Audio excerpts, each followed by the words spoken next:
We have a work session tonight on the moratorium revision and alternative wastewater systems. Are we okay with just going ahead and kicking into that? Sure, that sounds great. Yeah. All right. So as the council is aware, the city of Sandy is currently in a moratorium on our wastewater connections due to some system challenges that we're working through.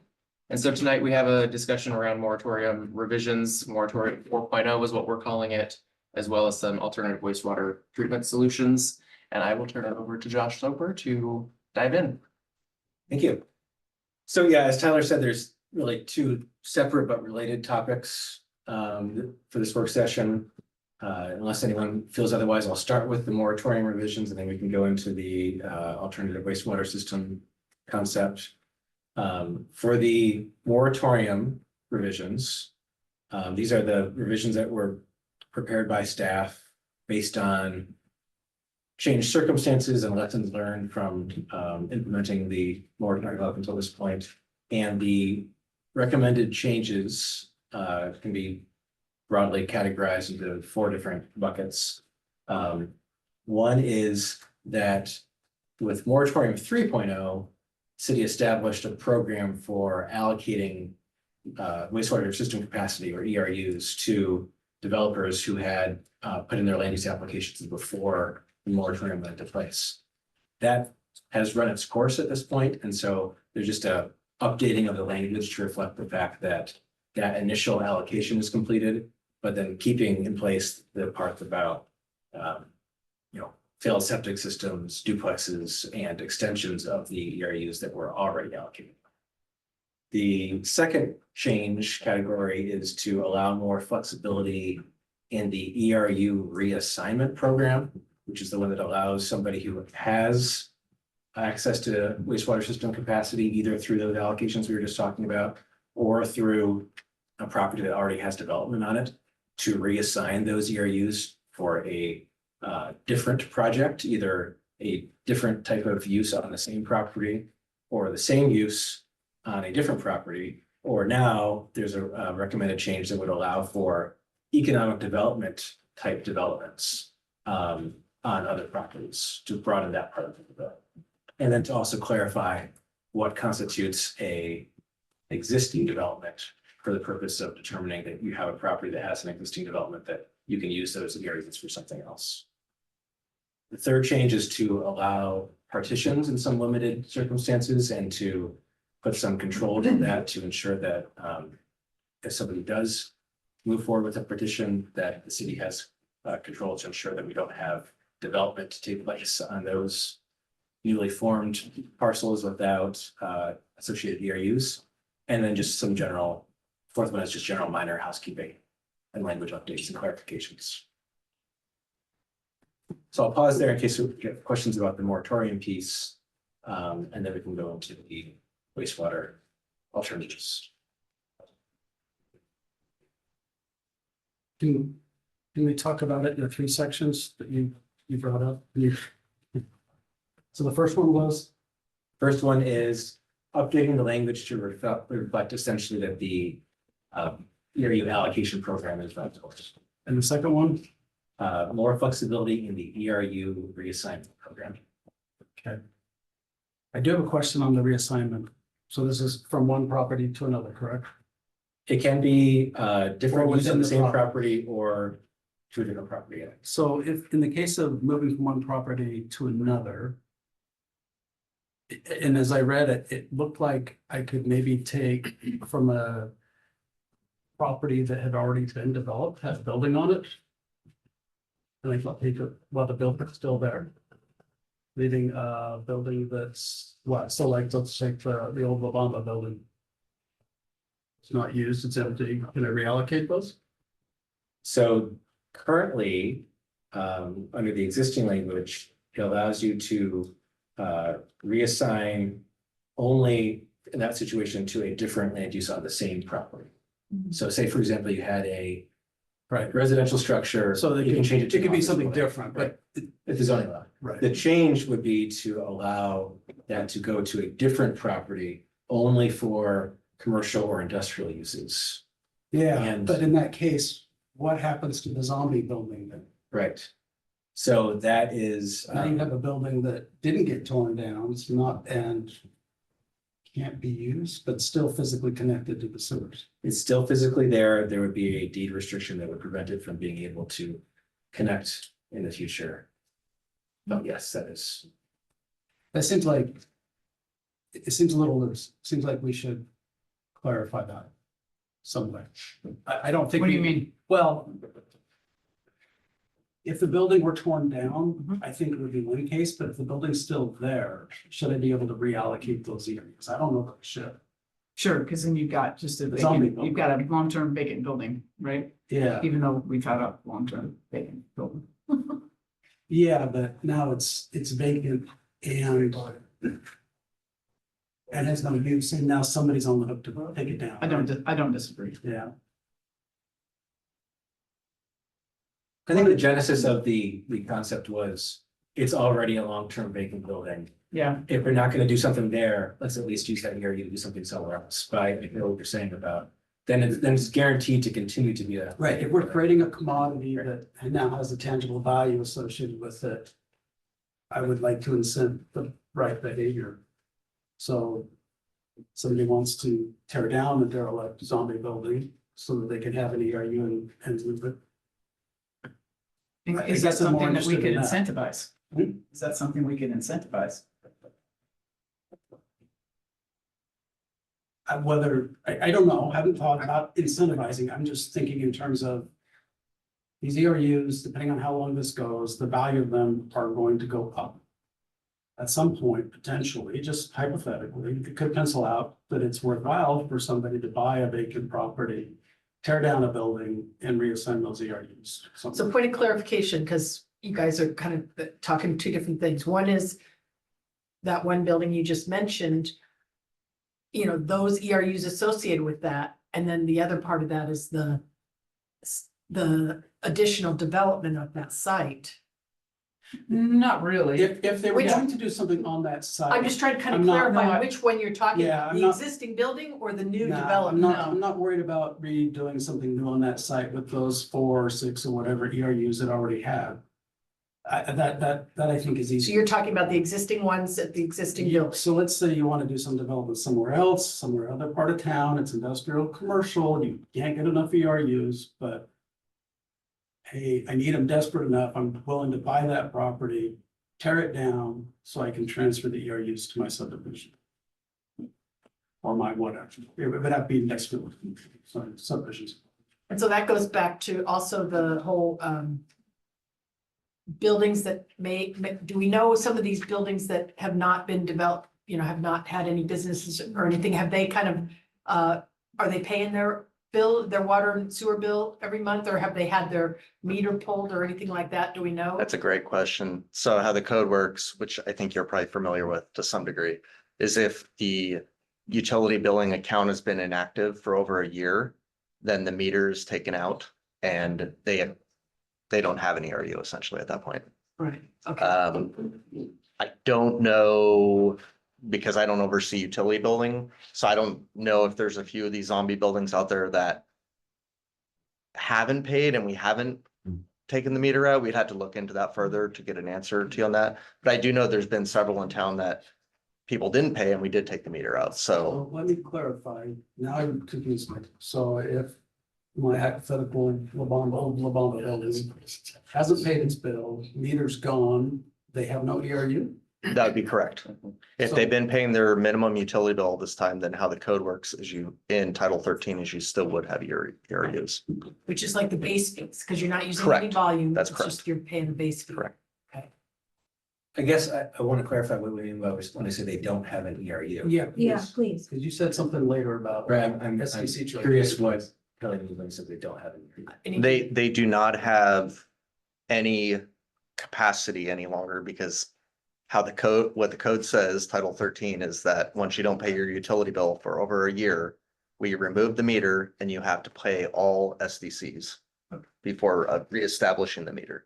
Okay, but sure, right, and that makes total sense. But then, and I'm just being hypothetical, I don't know how many ERUs, but since we're using that building as an example. So let's say that building has 6 ERUs, right? So they don't pay their bill, they don't technically have an ERU, but there's still 6 ERUs then in the system technically, right? There's 6 Hypothetically, connections yeah. hypothetically that exist. So does that go in that, hey, we have 6 more now because of that? You see what I'm saying? Does that make sense? Yeah, that's what I'm assuming is that that's kind of our. That's what I wanted to look at was because there, it's a limited thing. And so if we have some extra ones that aren't being used and don't look like they're getting ready to start using them here in the next 6 months to a year, we need to understand at least how many we have and where they're at and. It's a really interesting concept, and it's something that behind the scenes staff has talked about. There's some flaws in, I'll just leave it at there's some flaws in the idea of the stress test. Because at time of the stress test, we have no idea how much everybody was using as opposed to what they typically use. Sure. And we didn't like dive into the details enough to say like some of these houses were vacant at the stress test, or some of the houses had more people than they typically do. So there's a lot of flaws in Yeah, the assumptions. I meant But- Jenny talked to me about. Yeah. Given the majority of our water is flushed. It's Right. probably not that big an impact. Because it's stormwater, It's inflow and infiltration. yeah. For the peak flow, that's correct. Yeah, Right. we have. So when we inflow talk and about stress infiltration. test, No, I get what you're saying. I'm just saying like the assumptions that said how many ERUs we have available were flawed. Okay, so what I'm hearing is that for these buildings that are kind of the zombie buildings, call them, then it's possible we have some extra zombie ERUs out there, but we don't know. I will just interject Yeah. quickly and say, it's possible. It's very, very low. Most of those vacant buildings, all that I can think of off the top of my head, are paying the base fee Okay. every month. Good. And that So- would stop this conversation right there. Yeah, right? If that's there the case, certainly may be yeah, a couple. I yeah. don't want to say there's zero, Yeah. but it's small. Yeah, So and we're I not probably talking about wanna Give a. them a what's little the- warning before we, totally took the next step, I guess. so what's the, then what properties do we envision that would still have structures on them for this transfer? Is that even a scenario we envisioned when this language was added, or is this just kind of an edge case that got pulled into it? Can I just say one thing real fast? Because I don't know the answer to that, but I was gonna point out that I think when we're talking about existing developments, correct me if I'm wrong, Josh, but we're also talking about land use applications that have approval but have yet to construct. Sure. Okay, So- I just want to make sure that we're all on the same page on that, because I think that was our intent at least. Existing, the way it's written right now, we can change the meaning if we need to, but it's existing developments are where there are improvements to the property that involve the use of the city's sanitary sewer system. So it wouldn't just be a vacant property. It would be, there's a building or something there that involves use of the sanitary sewer system. Josh, I need you to speak up a little bit. I'm a little bit hearing here. The way it's written right now is I got it you. requires that there actually be improvements on the site that use the sanitary sewer system. Now, part of the change is to make that as of the date of enactment of the first moratorium. So we're looking back to that date. So- But there would have to be something there, it wouldn't just be a vacant. So property. So Kelly, I want to kind of ask about so a year ago, we did moratorium 3.0 and we extended it with 3.5, but 3.0 kind of set the new stage with this business about, having a different use on the same property or same use on a different property. And then the process paper, the ERU, I was reading the ordinance and it kind of talked about an application and it had to be made by September. And I thought you were talking about this, changing things, either use or location. And then I was kind of straightened out and said, no, you were making them apply for the ERUs formally by September of 2024. And so what I think it's helpful for everybody to understand and know is out of how many did not get that in by September? Do we know how many applied? out of the land uses that were approved, Right, everybody got them in. okay, well, 'cause Yeah, I thought there was like one development, wasn't there like 6 ERUs from one? there almost was, but they got them in on the last day. Okay, It was the last day. Yeah, my mistake then. One Okay. One you're snuck right. in. you are advance. correct. It Oh, was, okay. yeah, it was the last day. It was like 3 hours before the. Okay. So the deadline. second question then is, who has, so is there any time thing on this business of asking for a different use or a different property, moving your ERUs to a different property? Have there been any formal requests for that? The only request I've received is a gentleman, I'm blanking on his, Mr. Reader, I think is his last name. He owns 3 vacant lots in Salmon Creek Estates. And he does want to transfer some of those rights to other vacant property he owns in Sandy. But it wouldn't be for a different use, it'd be for a single family home, so it'd be like a 1-for-1. And he has a copy of what would have to be recorded for the deed restriction, but he has yet to execute on that. Okay. That's the only person so far. And this change would make that not allowable, correct? Because it would have to be industrial or commercial. That would, and that's where I got confused, Josh, my apologies. So section 12C that would be the allocated ERUs where that would still be possible. Correct. And that's where I was getting confused. So it's 2 that's for existing developments, right? Right. That's Yeah. right. Okay, so then section 7 talks about these applications for extensions. And I'm under the impression that we already gave the extensions with the previous moratoriums. So my point is that, they have so long to file a final plat. And if they haven't, it's like now they've got, some of these have been going on for many years before this. So it's not like we're kind of rushing them or anything like that, but we've given them 3 years. And so why would we give any more extensions? Why do we have section 7? Why would we give more extensions after this? I guess they can ask, but my point is like, if you haven't taken advantage of this with all the time you've had at this point, again, this is a limited use thing that other people are desperately wanting to develop their land and can't because somebody's sitting on these things for years. So why would we be looking at section 7, allowing an extension? So you mentioned plats, so this has nothing to do with expiration of land use approval. So you're correct that you did previously enact an ordinance that allowed a one-time extension of land use approvals for the folks who were affected by the moratorium. This doesn't touch that at all. This is if you got an ERU allocated to you under moratorium 3.0, so you're one of those developers who was in there and in the queue and applied by September and got ERUs allocated for your project. Those ERUs expire after 1 year. You can extend it up to 2 more times for a total of 3 years for the ERU allocation. That was in moratorium 3.0. I know. It's still in moratorium 4.0. It's just rephrased because of the taking out the part about the initial allocation. So this substantively has not changed from moratorium 3.0. It's not very clearly written. I'm just going to tell you that because the appearance here is that they can get extension after extension. And so I think we need to clear that up.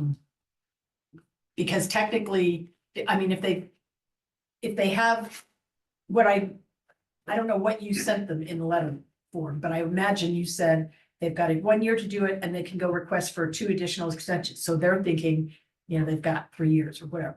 And then when they see this, is this that, or is this additional? So I think we need to clarify that. A lot of this stuff that's in this ordinance is very difficult to understand what the intent is. I'm just gonna say, it does, it's hard for me to kind of separate the land use approval from the ERU because they go together.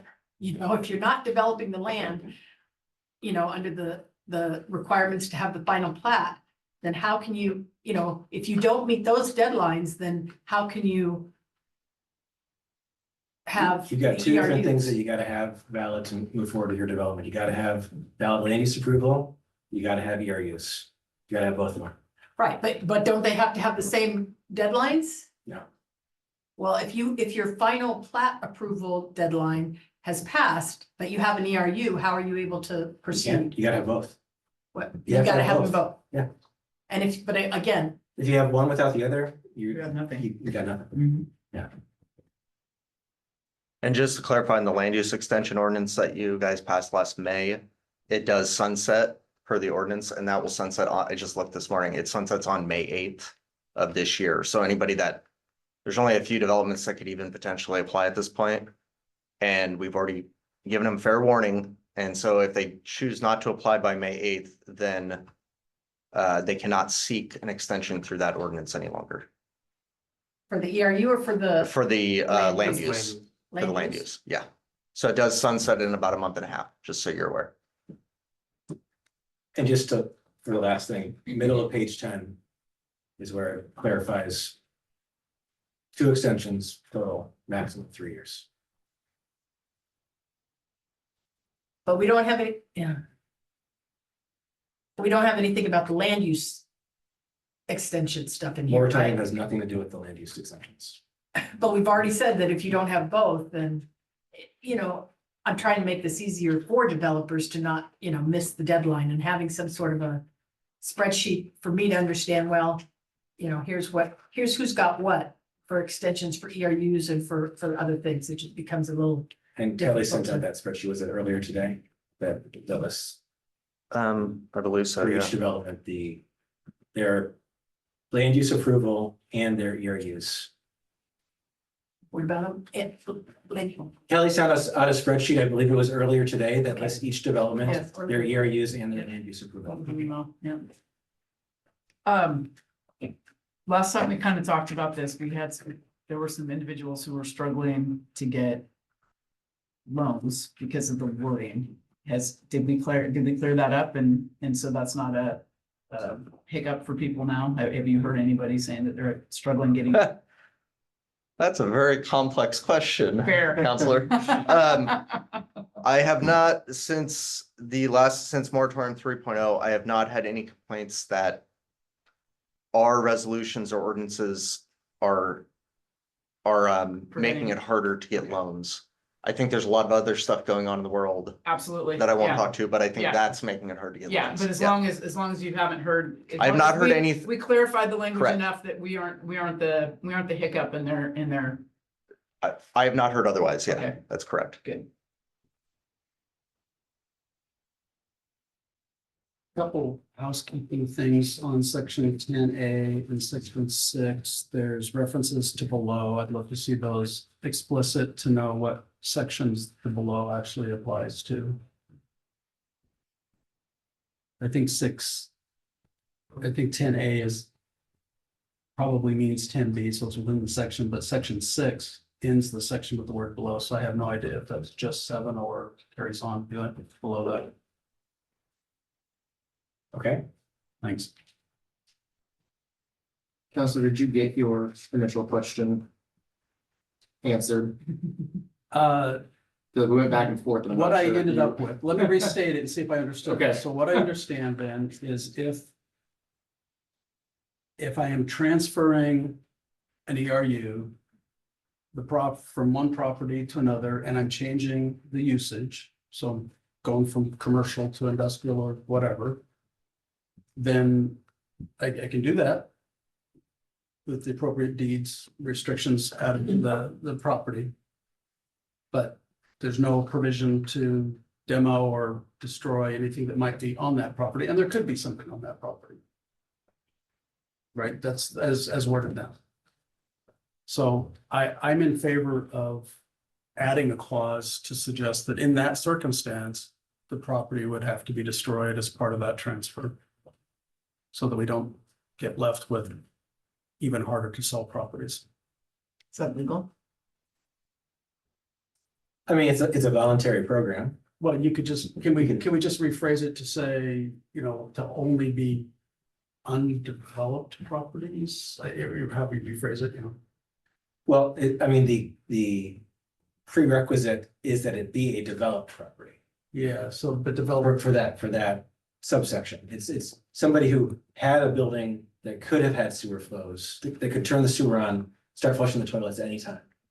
But they rather than using that building, they want to use that ERU somewhere else. So I guess it would be a policy question, and maybe it would help to look at what buildings could potentially be impacted, whether you want to require somebody to bulldoze an otherwise perfectly good building that's vacant to be able to use that ERU somewhere else. So walk me through this then, though, if I owned one of these properties and I bulldozed or demoed my building, what happens to my ERU just with my demo? Just status quo, not this. That's a difficult question to answer Like, what because happened to the art place when we demoed that one? We're giving them 3 credits as long as they pull the permits within a certain amount of time, consistent with Title 13. Like within the year, Which place was? The art. where the old house was up The partially burned down. bunkhouse. Oh, okay. That's how we decided to do that one. Okay. Yeah. And So I that was think we- based on, I was gonna say, I think we'd stay consistent, of course, with other development proposals. So in theory, we could put it in code such that that would be more codified, I suppose, right? So I could tear it down, have my ERUs, transfer them within a period of time. Yeah, you wouldn't technically, I don't know if we'd. I don't know, technically you'd be transferring them. It would just be staying with the property and it would just be being used for a new building instead of That's Yeah. the art museum, but if I tore it down, you would say I would have those rights Oh, for I a get what certain you're saying. period of I get what you're saying. time, during which Right. time I could transfer them Correct. to the property. I get what you're and saying. Under the other sections of this document. So for the guy that's applied, wants to move to Salmonberry, single family homes, I know they're kind of on steep lots that haven't been developed. Real blah, blah, steep. blah. But that said, he can't go back and develop on those lots. He would, no, that's correct. He would Once have the moved in. deed restriction and then probably eventually, 10, 15 years from now he could, but until then, no. One thing I was gonna suggest, Josh, and I don't know, you're the expert on writing this language, but to take care of the mayor's concern with the land use. I think there's the potential, and we would have to talk about this outside of this meeting probably, but I think there's the potential to add an additional approval criterion to section 8. that they have valid land use approval in order to get an extension of their ERU. Yeah, or that they've, yes, correct. They can't get an approval for an ERU unless they have the approval for the land use. Is that what you It'd said? be something to that regard. I don't know. It's something we could explore as all. and that the approval couldn't be, I mean, just to clarify, the approval couldn't be in excess of the land use approval. So not only that you have it obtained currently, but then it also, those dates then would line up. I think just to give some additional assurance to what you were concerned about, Mayor, I think we could Yeah. explore adding something there. And then this business again of moving the ERUs to a different spot. Now, in that one situation, that person, he just wants to use his ERUs somewhere else. But what we've also seen is basically somebody giving, or buying or some dealing that has to happen to know that there's some ERUs that aren't gonna get used that somebody wants and can get. So my questions are, who makes that decision? And how do we make that fair? Because we've got folks that want to develop that are been told no. And so if there's ERUs that they could be using that are kind of on the market, I don't know what kind of market, what color market, but that those are available. So I don't know if that's a later meeting or what, but Except that they also then have to have a land use. that's what this thing says is that, no, they don't have to have land use approval, that they can, once they get the ERUs, they get to kind of get in front of the line and do a land use approval process. Am I wrong about that? If you have ERUs available to you, then you can submit a land use application. There you go. Okay. Right, so that was what was shocking to me, because it's like all these other people, at the back of the line, and because these people somehow got some ERUs, maybe the other people didn't know about were available, they jumped in the front of the line, which doesn't seem fair and equitable to me. So how do we make that fair and equitable?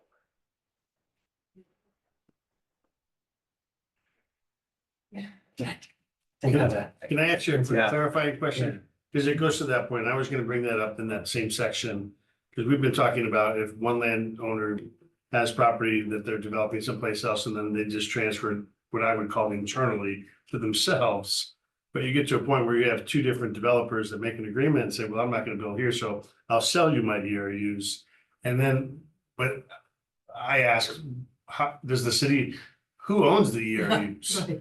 Because if the property owner in that vacant building owns those ERUs, who are we to tell that owner what to do If we are with his using- or her ERUs? That's their business.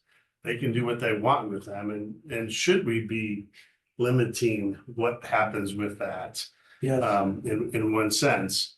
And then on the other side of it, That's, the ERU is the ERU owned by the city and then delegated to development as they apply. I'm confused on when that transfer of. And is it ownership we're talking about? Does somebody actually own it that they take with them once they apply and they get it? Or is it just a right that they have until their application is completed?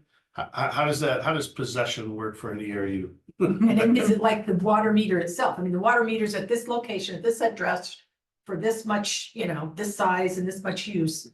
That's, in my mind, an ERU, and you just can't, pull out the water meter and go stick it in yourself somewhere else. But yeah. Right, I hear so that. that's, there's a lot to unpack there. I'll try and then you tell me what I missed, okay? So the way that the program has been set up now is that the city, I don't know if ownership or possession is really the appropriate legal concept, but it's almost more like a land use approval. I'm gonna complicate things because we're talking about ERUs and land use approvals being two different things, but it's almost like a land use approval where, Tyler can come in and apply to the city for land use approval on a piece of property, right? To subdivide a piece of property. And then I can buy the property and develop it. True. Or he can sell off individual lots and somebody can build a house on one and someone else builds a house on another. But under So- moratoriums, Somebody can get ERUs. And then they've got the approval from the city to use this much sanitary sewer system capacity for this project on this property. But the ERU reassignment program allows them to transfer that with restrictions to something else. okay, allows them or allows us to consider transferring it? The way it is in moratorium 3.0 and still in 4.0, it allows them to transfer it. So again, the city is not. the they're city has getting put A land use, parameters on it, but the city doesn't control it. but they're getting a new land use approval de facto on some other piece of land and some other development. Jumping Maybe, to the front of the line. I would say possibly. right, maybe, Yeah. right? They don't, not necessarily. I mean, it could be, this is probably not a great example, but it could be somebody who has 100-lot subdivision. They got one ERU for each lot. And they decide, actually, I'm gonna pick an ERU from this lot and build a duplex on this lot and just leave this one vacant, and I'll build that one later. After the moratorium ends. They could do that, right? So that would not require another land use approval. That's just an example of not necessarily you would need to get another land use approval. You could in other circumstances. Well, that's where I kind of have to, Yeah, the land use- that's where I don't really agree that they can do that without any process. Because does the new duplex have the on-street parking that's required? Does it have the park SDCs and the fee in lieu of payments? Does it have the required setbacks that are required to put a duplex instead of the single family home that was originally planned? There's a lot of things that need to kind of be relooked at if they're, that's where I don't understand when you have a final order and all of a sudden you're saying, well, now I can kind of do twice the, units. They still need a building permit. They still have to come for a building permit. They just don't need a land use approval. They don't have to do another final plat. No, They're subdividing the property. I mean, you could take they're not subdividing the property, not necessarily. I mean, you could do a middle housing land division, but you don't have to. You could come in to Kelly today and say, I want to convert my house, my existing home, to a duplex. And that's a building permit, that's not Okay, a well- land use process. But see, when you're talking, you've got final approval to build 89 homes, and then you come back and say, no, I want to do 89 duplexes. That's twice as many. You haven't had any kind of review of all these other things. That's twice as many fee in lieu of, blah, blah, blah, blah, blah. All these other things, setbacks and stuff like that. Why, that's not a building permit. I don't understand how that's allowed, number one. And if it is allowed currently, I'm pretty sure that, doubling the ERUs is not something that we have to say yes to, because we've already got, So I think it might be helpful to think of a subdivision as approval for 89 lots, not 89 homes. 89 ERUs. It's 89 lots. No, They- it's no. 89 ERUs. The land use approval is for 89 lots. They came in to Kelly and got 89 ERUs under the ERU allocation program, different thing. Their land use approval is for 89 lots. They were able to get 89 ERUs through the allocation program, so they could build one single family detached on each one of those lots. They could also, under this program, transfer one from one lot to another lot and put a duplex on there, and they'll leave the other one vacant. They could do that under the existing. Or they could build 44 duplexes and one single family home, and the other 44 lots would stay vacant, Sure. which no one's gonna do, but they could do that. But again, where's the review of setbacks, on-street parking, Through the building. park fee in lieu of, and all that stuff? What? So when House Bill 2001 was passed in 2019, 2001.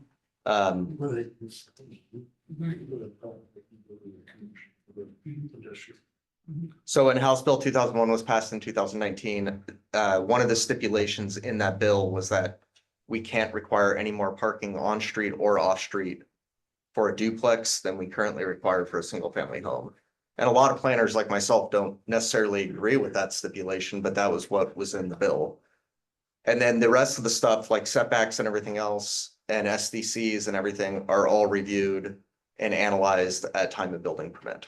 Right, but even with a single family home, you have, if the single family home has a driveway of 20 feet and now the driveway is 40 feet, you no longer have the on-street parking that you had with single family homes. So Yeah, when does that all get reviewed? in at the this building process? permit, and so there was nothing in the bill that talked to driveway widths, so that's still enforceable. So a duplex can only have the same driveway width that a single family home has in Sandy. And setbacks, I'm just trying to understand what's the process.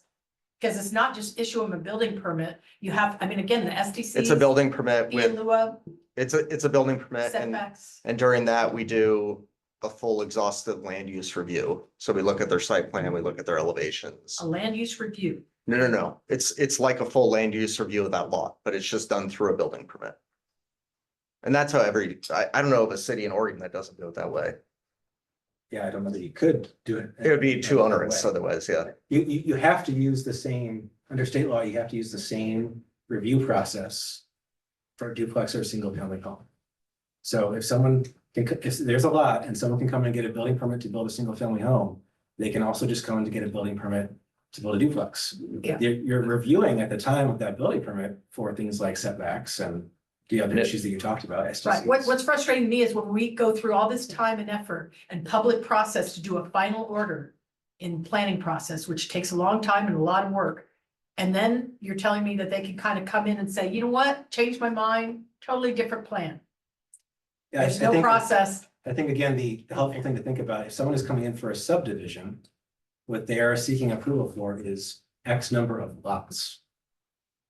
Not X number of homes. They'll often tell you the story of, oh, we're gonna build, it's gonna be 55 single family detached homes and it's gonna, they're gonna, all this stuff, but what they're actually getting approval from the city for is just the lines on the map. Well, then we need to start assuming that they're gonna put in duplexes, no matter what they apply for. So I will say one of the, Right? Is that what you're saying? We've had these conversations regarding House Bill 2001 for the last couple of years. And the fact that this has been mandated from the state. But these are They- ERUs related. Well, Well, you're I'd like to kinda see us confusing bring this the back two. to the Yeah, ERU to ERUs, conversation. yeah. Because I think what you're poking at is two concepts. One is potentially linking the progress of a permit or land use to the ERU more clearly, which it seems like there might be an opportunity to do that. And then the other part, which I think we need to really hammer out, is Councilor Mayton, he brought up that, should we, what's the ownership, what's the value? Here's What's our role? Here, to expand on what you said, you said 89. What I'm asking about is that question. Yeah, If they're not building a subdivision anymore. And they're a developer who wants to sell those ERUs to a REIT or to an industrial or commercial project down the street. That developer can do that according to this, so let me finish. This new moratorium. right? Let me finish my thought on that, which is the second question is the value of these ERUs. If we're not careful, we can create almost a monetary type system and trading market for those. Right. And I don't think we should. No, I agree. Yeah. Yeah, I totally agree. I want to tightly manage the value we put on these ERUs and have it more closely tied to And this I specific think what I've development. heard the mayor say before, though, is what happens is that 89 developer subdivision who's not gonna build will lock those down then and lock them down for up to 3 years and never use them. And then there's a big box that's gonna come in that they see, I can sell these to them and make some money on this. We're gonna lock it down over here. We're not gonna build, we're just gonna wait, and then I sell those for whatever fee it is that they make, and then they transfer them. And this allows them to do that, where 3.0 did not. So that's the change. No, we- Am I correct? So Three, the 3.0 would allow them to transfer them to a different property for the same use. That was the first time. For the I heard same it. use. So Or residential to different use on the residential, same or property. commercial to The commercial. new part is you could do commercial or industrial. Right, which if memory serves me right, was what we'd asked for the last time we met, that we wanted the capacity to be able to do that, so. Well, at some point, it might be real beneficial for the city to be able to transfer ERUs, And I- Let me wrap my mind around what would be the downside to what you're concerned about. What's the potential downside of that? Anytime you create a commodity, there'll be speculation. And the speculation will skew things, it'll drive prices up.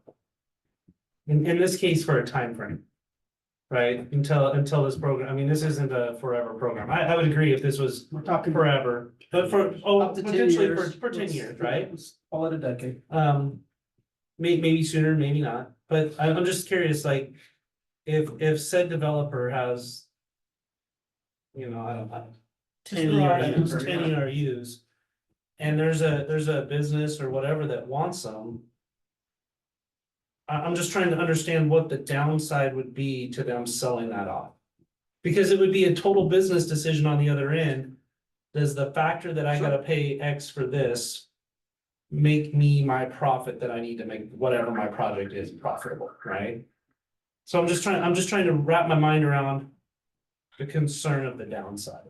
And I just don't know. I don't know what we're getting at here. Well, the downside for me is that there's people out there who have been waiting and been told no, that they can't develop. And so now what we're saying though, is that if somebody doesn't want to develop like they said they wanted to, or when they wanted to, or how they wanted to, that now they've got kind of an approval thing and they can just take that and do whatever they want somewhere else or something else without any input from the city. I want to have that control as to what, if they don't want to do what they want to do, then we should take those ERUs back and then have some sort of fair process that says, yeah, we want to set aside some of them for the business stuff. And we want so many set aside for the next people that were in line that wanted to, make it in before the deadline. Well, my pushback to that though would be this, because I understand what you're saying, right? And I see why you're saying It's it. fair. Yeah, but my pushback would be this. If I wanted to develop, but I don't have ERUs, but I know you're sitting on ERUs that you're not gonna use, then in my mind, then the onus is on me to come to you and say, hey, if you're not gonna use your ERUs, right? Then can I have some of them, or can I buy some of them, or Well, this can I, person has no whatever? idea that, But we know who has all the ERUs. They could go to Kelly, they could find out. I mean, to me, this solves itself. I see what you're saying, Why wouldn't the city have the ERUs and then because say, we've already given them out, right, but they're not gonna use them. but they now are in possession of whoever has them. Because what it seems like, you know, kind of keeping that kind of approach is that I have a land use, let me kind of go back to village plan and all that stuff. There was some sort of land use approval, or even the Sandy Bluff, whatever it was, 2009, they had land use approval for something. And it went and it kept getting extended and all that. And then finally you made them come back and they had to totally reapply. And now they've been sitting on it. God, that's been at least since 2019, I think. I know that they're clearing land now, but what I'm saying is that when we give out final orders and approvals, what I'm hearing is now, if they have an approval for something, they can just take that approval and kind of move it somewhere else without the city being involved.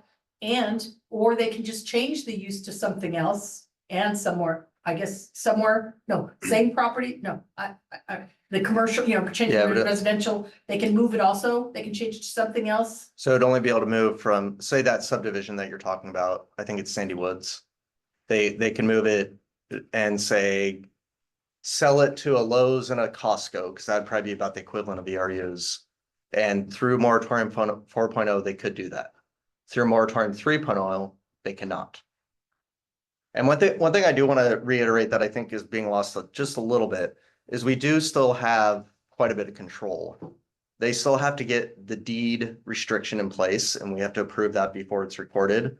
They still have to go through land use and make sure it meets our code. So it's not like they're just doing this on their own and then we're gonna see later what happens. Like, we're gonna be involved during the process.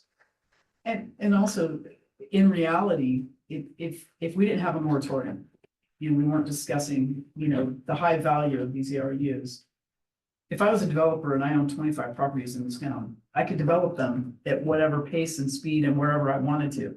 So whether they have ERUs or not, or whether they give those ERUs away, doesn't really change that. Because I can still, if I own these properties, maybe I want to develop here, maybe I want to develop there. They're my ERUs. The city doesn't have any control now. So, and I don't think we should. You could sell, you know, but when you sell your property, say you've got approval, you know. Bull Run Terrace has approval for 192 apartments. They may not develop it, they may sell it. That person that buys it has approval for 192 ERUs and 192 apartments. So what we're saying is that all that approval stuff is no longer, they can just basically go do something else somewhere else, or turn that totally into, I don't know, what, you know, factories or something. I guess that's I the think- question. That's the question is if, let's like have that to example. reapply. They have to If they reapply, sell yeah. their ERUs, what do they If they're have? changing their design structure. What do they have Does the left? seller They have have to their reapply? ERUs, the land use. Well, that's what I'm saying. What's They're- the but y'all are ERUs? saying What do they no, they have left don't. if they sell No, their they're ERUs? only talking about duplexes. If they sell their ERUs, they have land that they can't build on, Otherwise. because they put a deed restriction on the land to prevent. Do they go to the front of the line? So they wouldn't have a. I'm sorry, there's so land much use. happening right now, but we just do want to, either one, It's fair. sorry. So- I can't follow sorry. all of it. You're right. To answer your question again, so everybody can hear the answer. No, Don, please, we couldn't hear it over here. Okay, so the question was, what happens to the land that has those ERUs? So we take that big development plan, change the plans, they sell the ERUs, what's left with that property? What rights do they have at that point? Do they still have the land use? So the answer would be, I guess, to go back to what we talked about at the very beginning. ERUs and land use, they're related, but they're two completely separate things. So if you have land use approval and ERUs on the property and you sell your ERUs, you still got your land use approval until it expires, but you can't do anything with it because you don't have your ERUs anymore. So you would still own land, but there's a deed restriction on it that prevents you from building on it. So until the moratorium ends, at which point your land use is going to be expired anyway. But now I'm a developer that bought the ERUs, I still need a land option. Yes, right. It's not that you get to, I've got these 100 ERUs, I can go build whatever I want, wherever I want, anywhere in the city. It's I can use those ERUs to get in the door to submit a land use application. Mhm. And then you still have to go through the regular land use. Okay, I'm just gonna ask, is there a fair way to let all people that want to submit a land use that was told no, to let them know who's got the ERUs and what this process is? Because that's what? Can I take that as a follow-up question? Can the city auction or sell ERUs? City doesn't, Yeah, we do. we have currently, And we may come up with more. Right? If we follow through and we get more ERUs, we'll have ERUs. Can we sell them or auction? And we do that with SDCs. I was gonna say, I mean, that's, You are- yeah, the ERU is essentially one. Well, we talked about the SEC. value. We talked about this value. If we create a monetary system with these ERUs, they have value and it's gonna fluctuate, right? Can the city be a player in that market? I'm not gonna be able to definitively answer that one off the cuff. I think that is though, so you did have some questions many meetings ago. Yeah. About securities law, commodity law. And I did a lot of research on that and determined that what the city is currently doing and what 4.0 would propose, I think does not run afoul of that law. Fair. I would want to look very carefully at a situation where the city is engaging in the market and also has influence over the value of the item that it is engaging in the market. Because we're heading down there and we talk about buybacks and things like that, right? We're now a player. To expand on this particular discussion, developer has ERUs, they sell them to a developer who does not yet have the land use permit. Say something comes up, they don't make code, they can't do it, this person's paid a lot of money for ERUs, can't do anything with it. Could that be brought back to us saying, oh, the city told me no, so I want my money back, you can have these back? Do we get into some sort of landlocked thing with this guy here, this land development here that doesn't work? So then we've got somebody who just paid thousands of dollars or tens of thousands of dollars for ERUs, a developer who has land who sold them, who can't develop land, and a developer who bought them who's not happy because they just spent all this money. They can't get the land use for what they want because it's not within code or within state law. The ERU allocation should go with the Then where do? approved yeah. land use application. If Then it's where with- do they go with that? They come to us and say, well, we need this approved because this and this and this happened.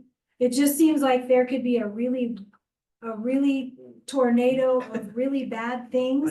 That if there was some sort of stop at one point, that it could come back to us. I And then- do think that the risk of the situation you're describing would be a lot higher if the city is inserting itself into those transactions. There you go. But if the city Yes. is completely hands-off, that's between those two Yes, private and the parties. market controls itself. Right. I was gonna say, we already have that situation now when someone buys a piece of property and doesn't do their due diligence and. Yeah. Oh, I was gonna change this to commercial, but I can't do Right. that because it's zoned residential or vice versa. So we certainly have seen examples of that just Well, under the, a normal the environment example without of the the moratorium. proposed child care center off of. He keeps coming back to us trying to fix a problem that isn't our problem. We've kind of taken it as far as we can legally, but it keeps coming back, pressure on us to help that situation. And we would be dealing with a whole lot more of a mess if we were involved in any of that decision making, I think. There are a lot of great, this is ultimately, obviously, a policy decision for the city council. There are a lot of competing policy considerations this has been a great conversation. One thing I did want to mention that I haven't heard here yet is when you enacted the ERU allocation program, you made it so that folks can get up to a total of 3 years on their ERU allocation. That's the first year and then the 2 extensions to get a total of 3 years. And the reason you did that was because of feedback that we got from developers. I think Councilor Smallwood brought this up, Mhm. that they needed at least 3 years to be able to get their lending approval and go through everything they need to do to make their development happen. So all these folks have ERUs now, and they have the ability to keep them for 3 years. based on what I've seen, and it sounds like what you've seen also here in Sandy, but all over the state. Developers, even if they're not ready to move forward with the project, generally speaking, like they like to keep their options open. And so they're not, I think realistically, they're probably not gonna relinquish those ERUs back to the city until that full 3 years is run, right? And so I think part of the concept behind this reassignment program was, if they're not gonna move forward with their project and they're just gonna sit on them for 3 years, we're better off getting those ERUs used for something.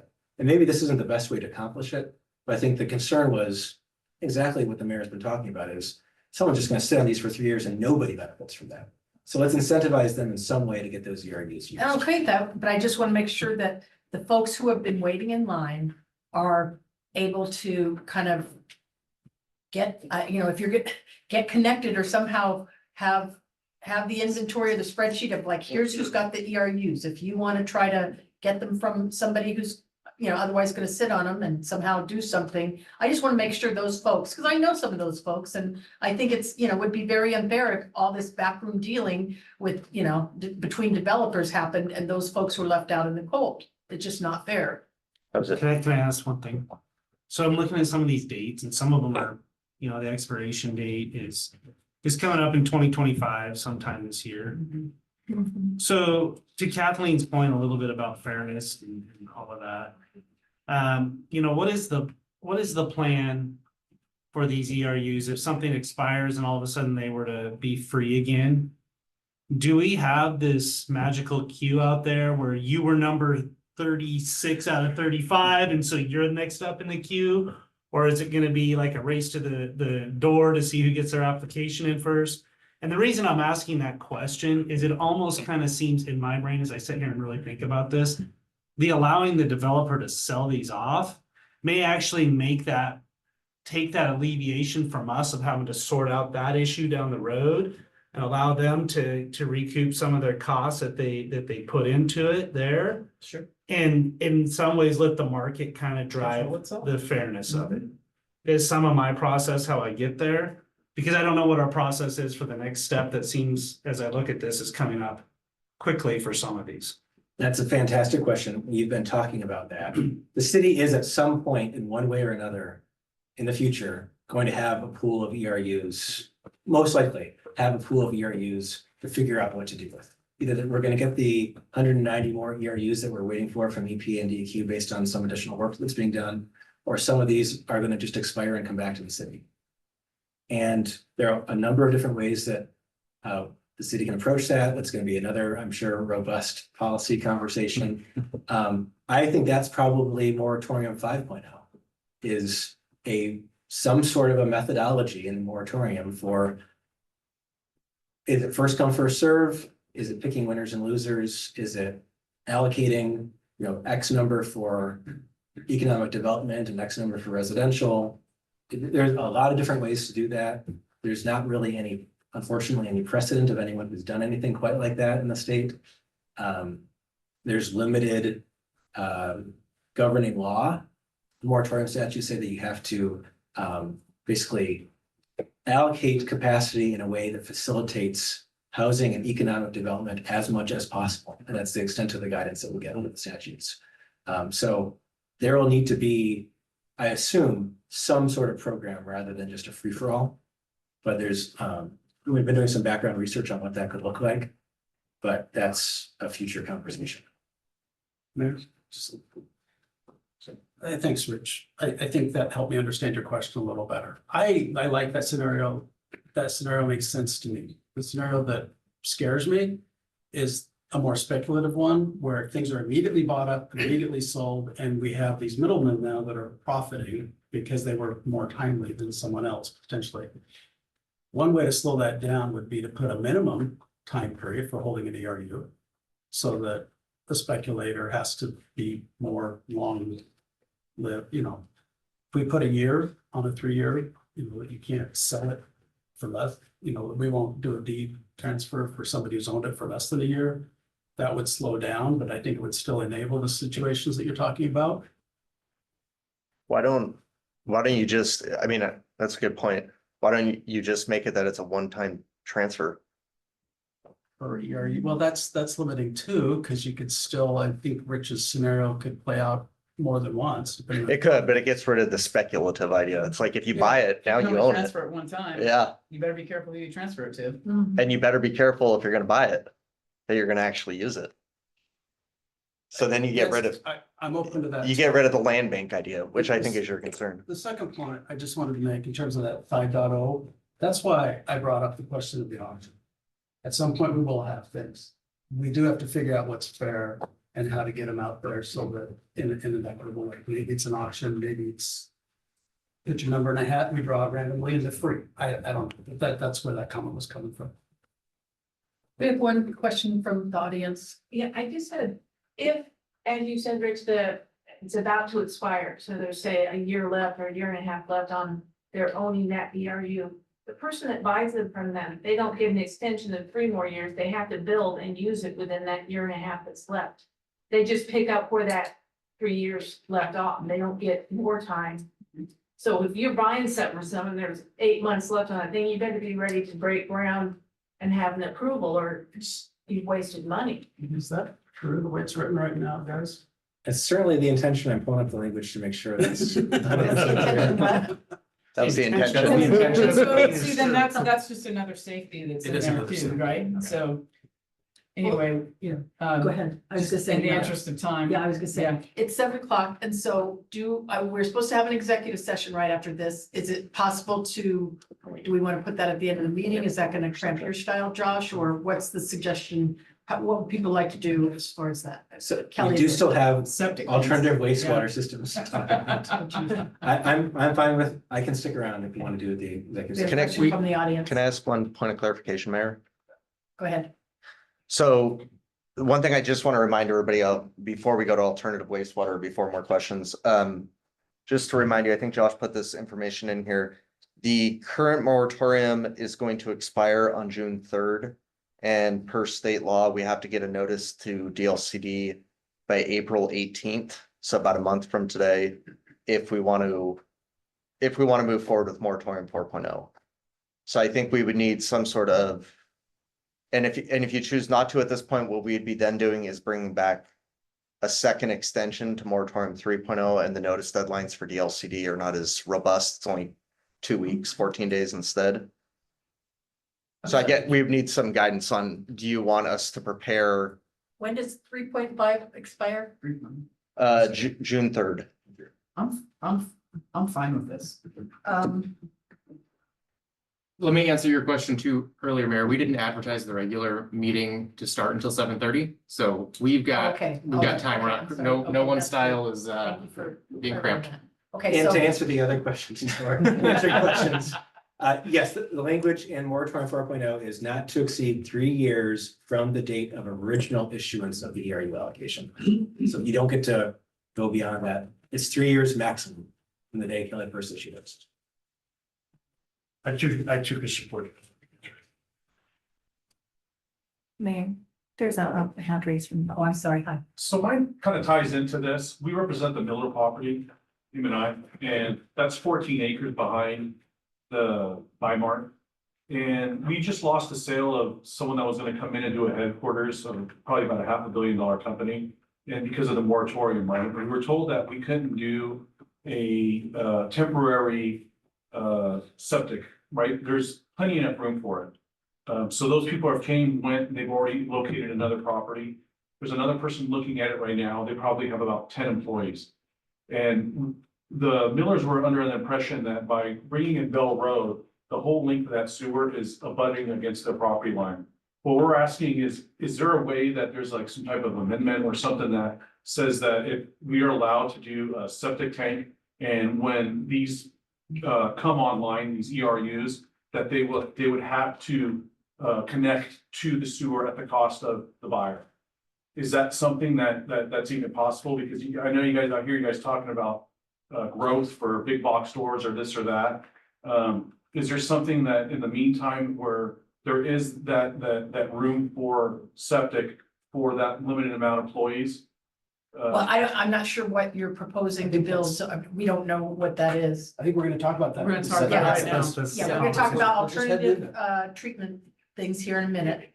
Okay. So that'll be well there, and then we also have the likelihood that we're gonna have about 190 ERUs after we finish, within about 18 months, which that's where, you know, like, well, who gets those? And I think there is an interest in this council about having some of those set aside for commercial, industrial type use. Sure. So, yeah, and usually most people can't, you know, turn everything around in 18 months anyway. Correct. But yeah, we don't have them yet, so we're not gonna be giving them away tomorrow, so, but yeah, okay, so we've got till a few more minutes. So Go ahead, start it. just if we could wrap up the direction from the council on the moratorium. I made out a couple minor changes that we can easily make. I guess the question is there a more substantive change that needs to be made, or should we bring forward this draft for an actual vote? I like what somebody said up here about clarifying that the land use approval has to, you know, That's on the list, yeah. yeah. Okay. And That was Kelly. and the thing that I did put, well, you know, your section, the. Sorry.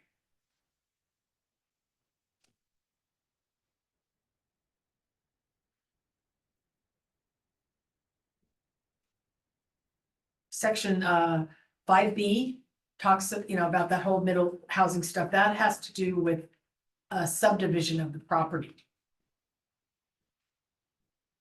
As I A understand, middle housing not, land division. not turning one house on one lot into a duplex.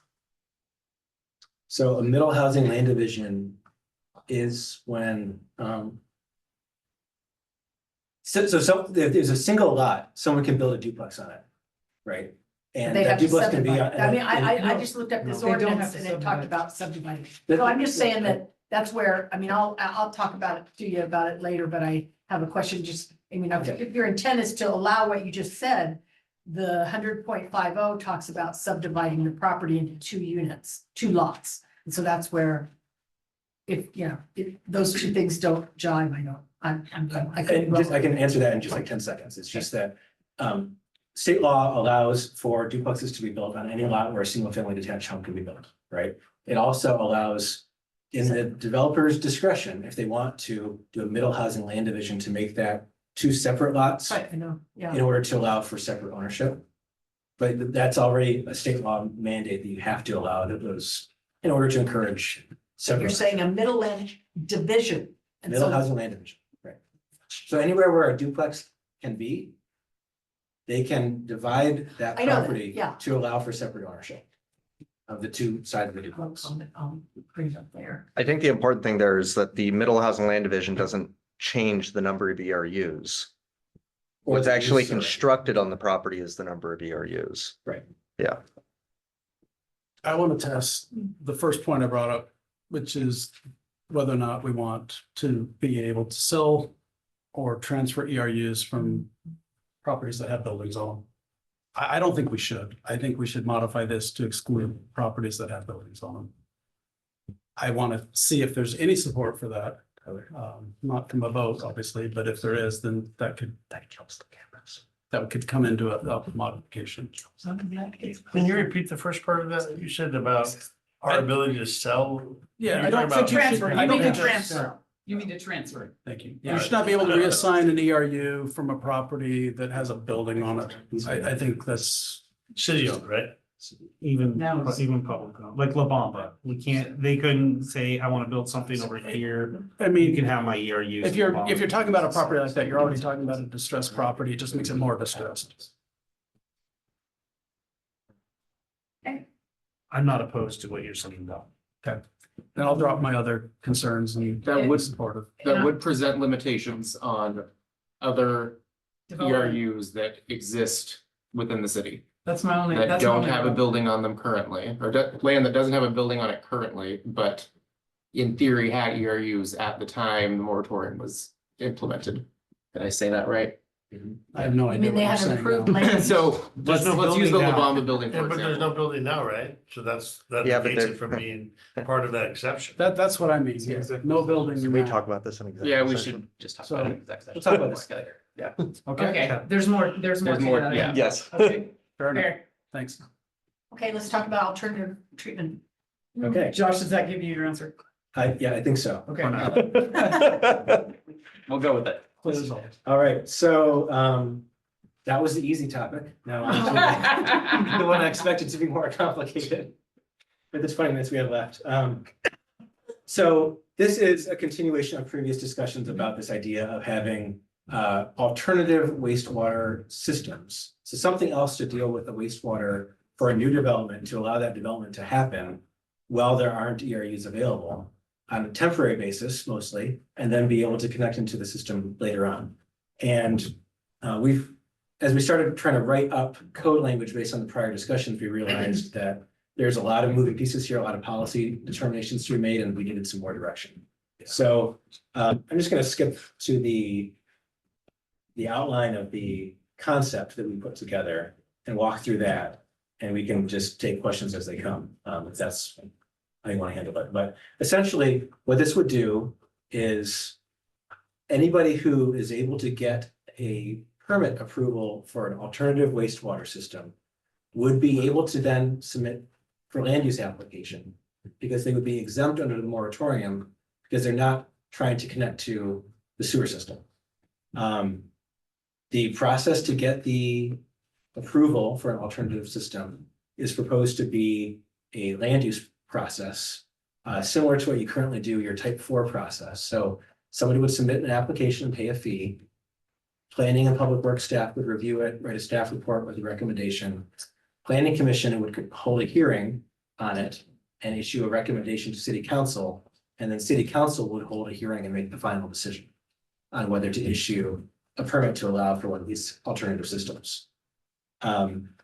We've envisioned, at least as this draft concept, two different review processes. One that's a little more streamlined and straightforward for two types of systems that we think are the most likely to be proposed and to meet the city's policy goals, which are porta potties and gray water systems. Can you clarify gray water systems more for? Yeah, does someone with an engineering background? Guess that's me. I draw that engineering. That's the better part of the RV stuff. So basically, any other type of water, wastewater from a facility, like from sinks or eye wash stations, floor drains, anything like that would go to a gray water system where it's recycled, So it's not a Including- septic tank. not a septic tank. So it's a way of basically reusing potable water within the process of the building. Oh, you're reusing. So you don't flush toilets into it, it's the other stuff. It's great. It starts out gray potable. water. So for those types of systems, we proposed A through G criteria that the city will look at to evaluate whether or not to allow them. One is that it would only be for certain use types, industrial, commercial, and community service uses, and we've explained what community service means there. For industrial or commercial uses, it would have to be a type of facility where it's not generally open to the public. So it's not like a bar or a restaurant. It's more of a, like a place of business where the public aren't frequently coming. They would have to ensure that the system they're proposing would have no impact on the city's wastewater system and would be adequate to protect from environmental contamination.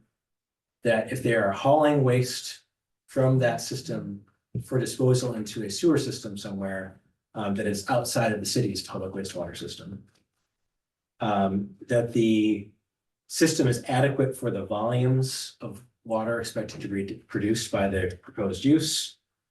That whatever infrastructure is required for their system is fully screened from view from the right of way and from neighboring properties. And that any other legal requirements like ADA accessibility, et cetera, are met by their proposal. If they wanted to do something other than a porta potty or gray water system, they would have to meet all of those criteria plus two more. They would have to show that the proposal is not materially detrimental or injurious to the public welfare or surrounding area, which is intended to be just more of a discretionary review to ensure that because we don't know exactly what they're gonna propose is gonna look like. Or what the impacts would be to make sure that they're not negatively impacting their neighbors or the area. A septic would fall into that category, correct? Correct.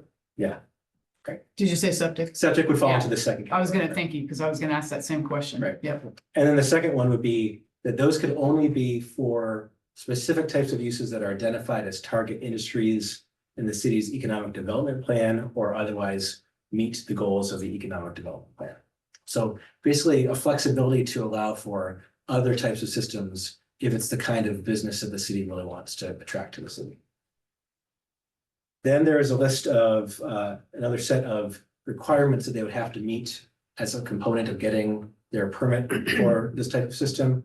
One is that they would have to install all of the internal fixtures, all of the piping, all the infrastructure necessary to ultimately connect into the city's wastewater system up to a connection point in the right of way, but not actually make that connection.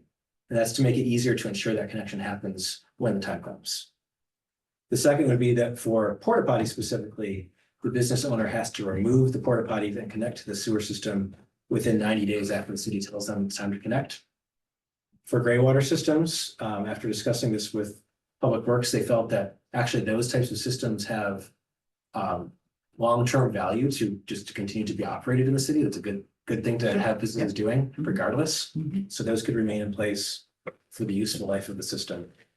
And then for any of those other systems that aren't one of those types, as part of the approval process, city council would determine what the parameters should be for whether they could remain in place indefinitely or whether they would be required to connect within 90 days after the city instructs them to. Can I The clarify? property owner would have to pay, go ahead. Well, what I'm confused about is I get the whole porta potty gray water stuff, but for the septic tank stuff, I'm confused. Are you saying that that's only gonna be allowed on industrial, commercial and community service stuff? Uses only or in residential also? No, so the criteria 3A through So they G have to meet all that criteria. would still apply, as would 4A and B. So not only would it have to be industrial, commercial or community service, it would also have to be one of those furthering the economic development plans of the city. So definitely not residential for any of us. Although, can I give one Existing point? code allows. Correct. Septic. That's, I was gonna make it clarity to that. Existing code allows septic Yeah, in some, thanks. Yeah. but that would not go through this. So no residential, other than folks with Well, existing septic tanks. It's already allowed. Thank you for bringing this. I feel very good about this and how it's written. And, you know, based off of prior conversations and discussions, I think it's very important that we allow these types of systems while we're in this moratorium. And so I'm really encouraged by it. Can I don't remember the porta potties being something that we pushed for. Was that this? What I recall was that we asked them to come back with some ideas Okay, of what were possibilities. And so my interpretation was that that's what they did. okay. I'm concerned about the porta potties specifically for scenarios like a food cart or other commercial entity where I don't know that that's, I don't like that solution for that sort of problem. I don't like what we have at Sandlandia with the porta potties. Yeah. And that was the intention behind criterion 3B. 3B would say Because it would disallow it. It's not. Public, okay. Yep. And ultimately, you're the review body.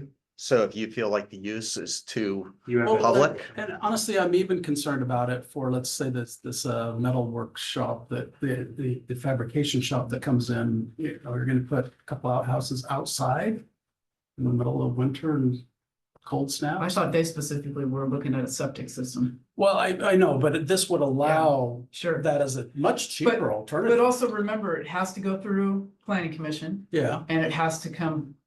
So there's a Yeah. review process. I like that. I'm with you. I'm glad gives us a I lot know, of because we're on discretion. the same page with this. Yeah, But I think also this, you know, I just having don't want to porta see porta potties potties all allows, over the place, you know? you know, if we're looking I at. don't think anybody would want that. So when these guys come in with those commercial places, I want them thinking about their employees, you know, doing the best they can, and if the septic's gonna work there, that's what they should be looking at. And I'd like to see us even bake that preference into this as a policy statement. I think the other piece of that, just looking at the, timeline of implementation for this, and you mentioned a fabrication company, for example. Yeah. It's gonna take 12, 16 months to build something and get it up and running anyways, and as we're continuing to do improvements on the existing wastewater treatment plant. Maybe in 18, 20 months, we're gonna have additional ERUs, and so Maybe the this actual. gentleman over here, same story. Yeah, so the actual gap, I don't think we're looking at, Yeah. 4 years of porta potties, right? It might only be Right. 6 That's the months point for I'm saying. opening those Yeah, yeah. doors to time of potential sewer Well, that capacity, and would- then they that have would- 90 days The to. time expected to have a porta potty would definitely, Sure, but I really like the gray water. I really like that, especially anything that we could. That it creates a reusable resource. So AJ and I were just having a sidebar here. So the porta potty idea was actually something that AJ and I both prefer because of the input that we had previously received from council, that there was some concerns around septic tanks, storage tanks, and obviously cesspools. So if porta potties aren't allowed, correct me if I'm wrong, AJ, I think that's the only other option really. Exactly, yeah. So if we expect everybody to install a porta potty a septic system that they're going to have to uninstall and remove after 2 years, 4 years. Yeah. And connect to the sewer, that's a huge investment. I think Where- the time is real important here. Yeah. If we're looking at 10 years, which is, where we could be out of the moratorium. I don't think we should be allowing porta potties on any spot for 10 years. I think that's a mistake. I think when you get the additional 190 ERUs in about 18 months. Say there's 3 or 4 sites with porta potties, I think it would be wise to. Have them connect to the sewer at that point, pay the SDC and abandon the porta potties. So And is there an that's what, expiration date for the porta potties, do you think, or? Well, is that something that They gets- still have to come through planning. Right, but That's I mean, something that that's we what would I'm asking totally though. have control. I'm over. asking it. you would have control, and then per what Okay. Josh said on 5B. Is that once the city, so basically the city council would dictate the terms. Okay, And then, once we have availability, once we have an additional 190, I would execute a letter saying. You have 90 days to connect okay. and get rid of the porta potties. Yeah, in an earlier draft, we had said, when the consent decree ends or when the moratorium ends, we realized, let's just make it from 90 days from when the city tells you you gotta connect. That gives you flexibility to decide, do you want to use that 190 ERUs for that or not? Correct. And it should be a relatively quick connection, because you're talking about just several feet of pipe Yeah, that needs to be finalized. All the infrastructure is inside the building already. Yeah. It's main line at the street, so you're just building that last, Well, it kind of depends on where you're at. certainly depends on the property side, Yeah, but. But still, It's a smaller process, right? It's not outfitting the whole building with your plumbing now. Mayor, the gentleman in the back. Oh, so, So in the code, they told us that we're too close to the sewer that we can't use. So then we wouldn't be allowed to have a septic. Are they gonna change the code for that to allow a temporary septic tank? In lieu of saying that, hey, we will bring the pipe that's needed, the sewer pipe and put it right there. So it's ready for plug and play, right, when it comes to fruition. But are they gonna change the code that makes it so that, okay, during this transition period, that they're gonna lift that restriction that says, if you're within this close of a sewer that you guys just put down across Bell Road, are they gonna lift that code to allow us to be able to put that temporary septic tank? Cause it'll just keep blocking us from being able to use that because of the code. Yeah, so this would be adopted by ordinance so that it would provide a parallel process to the existing code provisions requiring sewer connection. one clarification though, kind of based on his question. And that is, so when somebody's developing the, say the rogue, whatever group thing. I don't think there's sewer out there right now. So when he develops that, he would have to put in the sewer line, right? But he couldn't hook up to it, is that right? How does that work? Are you talking about the development on industrial? Yeah, or just anything where they don't have sewer line in there. Oh. So if we were gonna allow them to develop, but use porta potties, for Correct, example. I got you. Would they still have to put in the sewer line and then can connect to, so they would be, So all the stuff on the private property would be brought to the right of way. And then I'm guessing at that point, the main would be dug up and there'd be a connector. Yep. To bring it basically to the other connection point, except it'd be, I don't know how far separation you'd want, but. We would just effectively have a short air gap in between the private sewer system and the public sewer system to ensure it's not used until it's permitted. And you would just have, because of this ordinance, when they go in front of planning commission, it would just be a variance report that goes on top of the code. You wouldn't have to actually change the code. Right, you can just do a variance. Well, yeah, I think before it comes to council. As Josh said, it'd be supplementing the code. I think most people, though, they're gonna wanna know if the city council is going to approve it. So they're not gonna wanna bring in a full design review. You get what I'm saying? Planning commission. And the city They might do council, this first and then That's bring in their correct. project, just to make sure that before they do all the work for the whole project. Yeah, they're not- Get the sewer. Makes total sense. yeah, so I'm just wanting to let you know if we move forward with this process and you get proposals before you, they will obviously have to say what the use is, how much sewage it will produce and everything else. But they're not gonna have like fully drawn detailed plans for everything. right, They're but I just not just gonna wanna wanna make spend sure, that. and, you know, the examples that we've already kind of brought, you know, like there's sewer line on Bell Street right now. Well, but if there wasn't, those, you know, and those people wanted to develop, that's where I'm kind of saying, well, that's a big cost to bring the sewer down Bell Street, and if that wasn't in there, they would be required to do that. And I would rather them do it while they're building their whole whatever than, Yeah, you what know, you're saying. oh, we've had porta potties and now we gotta mess up the street or whatever else up, putting the sewer in. So that's kind of what I wanna make sure that they are required to put the infrastructure in first and then just do the connection later. And I don't think that's in here. So I get what you're saying, Mayor. I was misunderstanding it at first. So I think it does say in here that they have to do all of the prep work for the connection. But what you're saying is if there's a main line extension that's needed in addition to that, Right. that's explicitly stated in the ordinance. Right, because I mean, they can't connect to it if then. That's a good point. You know, then they're putting it on us that. No, it's a hey, really good bring- point. Bring us the sewer and we'll hook up to it. And it's like, well. I agree. We Yeah. didn't have that in Yeah. there. Yeah, so that's a really it'd good be a point. big price tag, but luckily we already made that for Bell Street. And so did you get your answer there? Yeah, because if they just make that variance when it comes to, if you guys allow a septic, then they'll know exactly what we're talking about. You know, they'll just say, okay, that code won't stand. We can have that variance of allowing the septic tank. Well, but you'll have to come to the city council, right? Well, yeah, Yeah. yeah. But You know. this is a work session, so this is not a decision. right. No, I get it. I get it. Yeah, so We're just Right. saying, hey, you know, Yep. What? there's 14 acres of commercial land and people want to use it. And, you know, we want to help you. the Yeah, best we we can. want to help you. I like you guys. Again. Okay, any other questions? No, thank you for doing this. Thank you. I think this is important. Don't we need to draft an ordinance? And Does anybody have any need then for the executive session? Do we want to still I do think there were that? still a few I think it- issues Okay. I wanted to discuss. So maybe We'll 10 go or to a 15 short one minutes after. to. I think it'd be a short one. Yeah, okay. Have a break slash. Executive session. You want to do our council meeting first? Since we're supposed to, ready and do the exec session after? What do you guys want to do? Do you have a preference? But we're supposed, the Probably council think it starts at was 7:30, closer. so we might as well keep on time for the public. Okay, Take a couple minute break though. yep. So let's be back by 7:35. Okay, let's please start with pledge of allegiance. I pledge allegiance to the flag of the United States of America and to the republic for which it stands, one nation, under God, indivisible, with liberty and justice for all.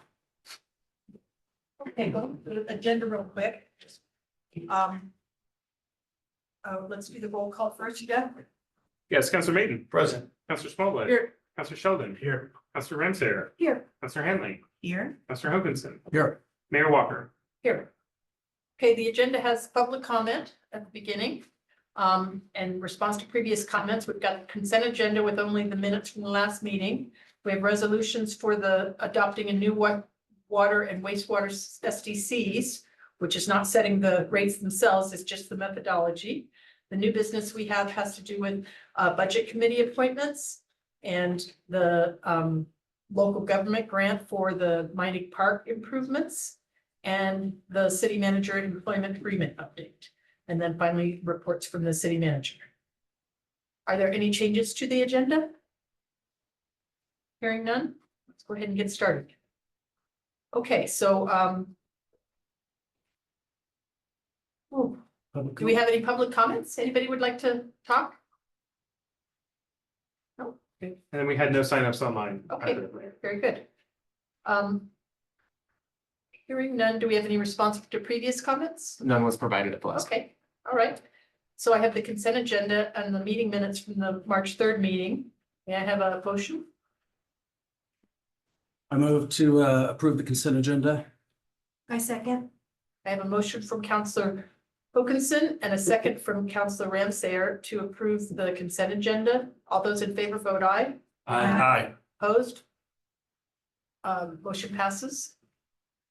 The resolution for adopting a new methodology for water and wastewater SDCs. This will be a public hearing. And so we'll start off with the staff report, right, Jeff?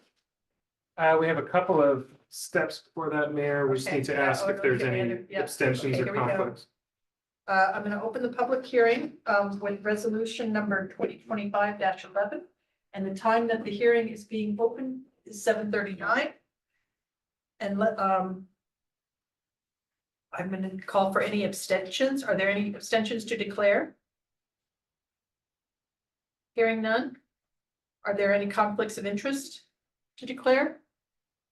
Hearing none. Proceed. I'd like to call for the staff report, Tyler.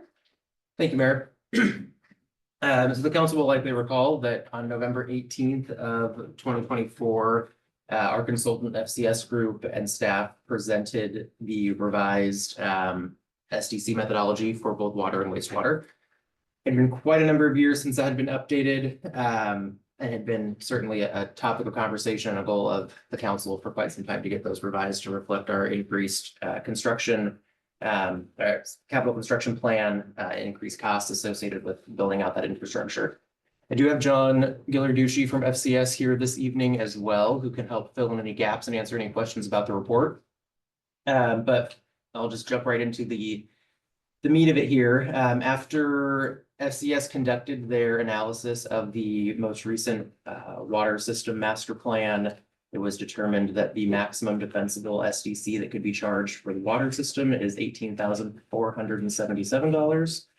And for wastewater, looking at the 2019 facilities plan, which is the most recent document that we have that's officially adopted, that resulted in $14,952 being the maximum defensible SDC charge. As the mayor pointed out when she was providing an update on the agenda for this evening, the topic at hand tonight is not setting a new rate, it is just adopting the methodology. So setting the ceiling to what we could charge in the future. But tonight's meeting is really just getting the SDC methodology updated so that we can have a conversation about revising the rate, and then that would be brought back at a later date with a resolution to adopt that new fee. John, do you want to add anything to my brief summary, or just want to open it up for questions when it's that time?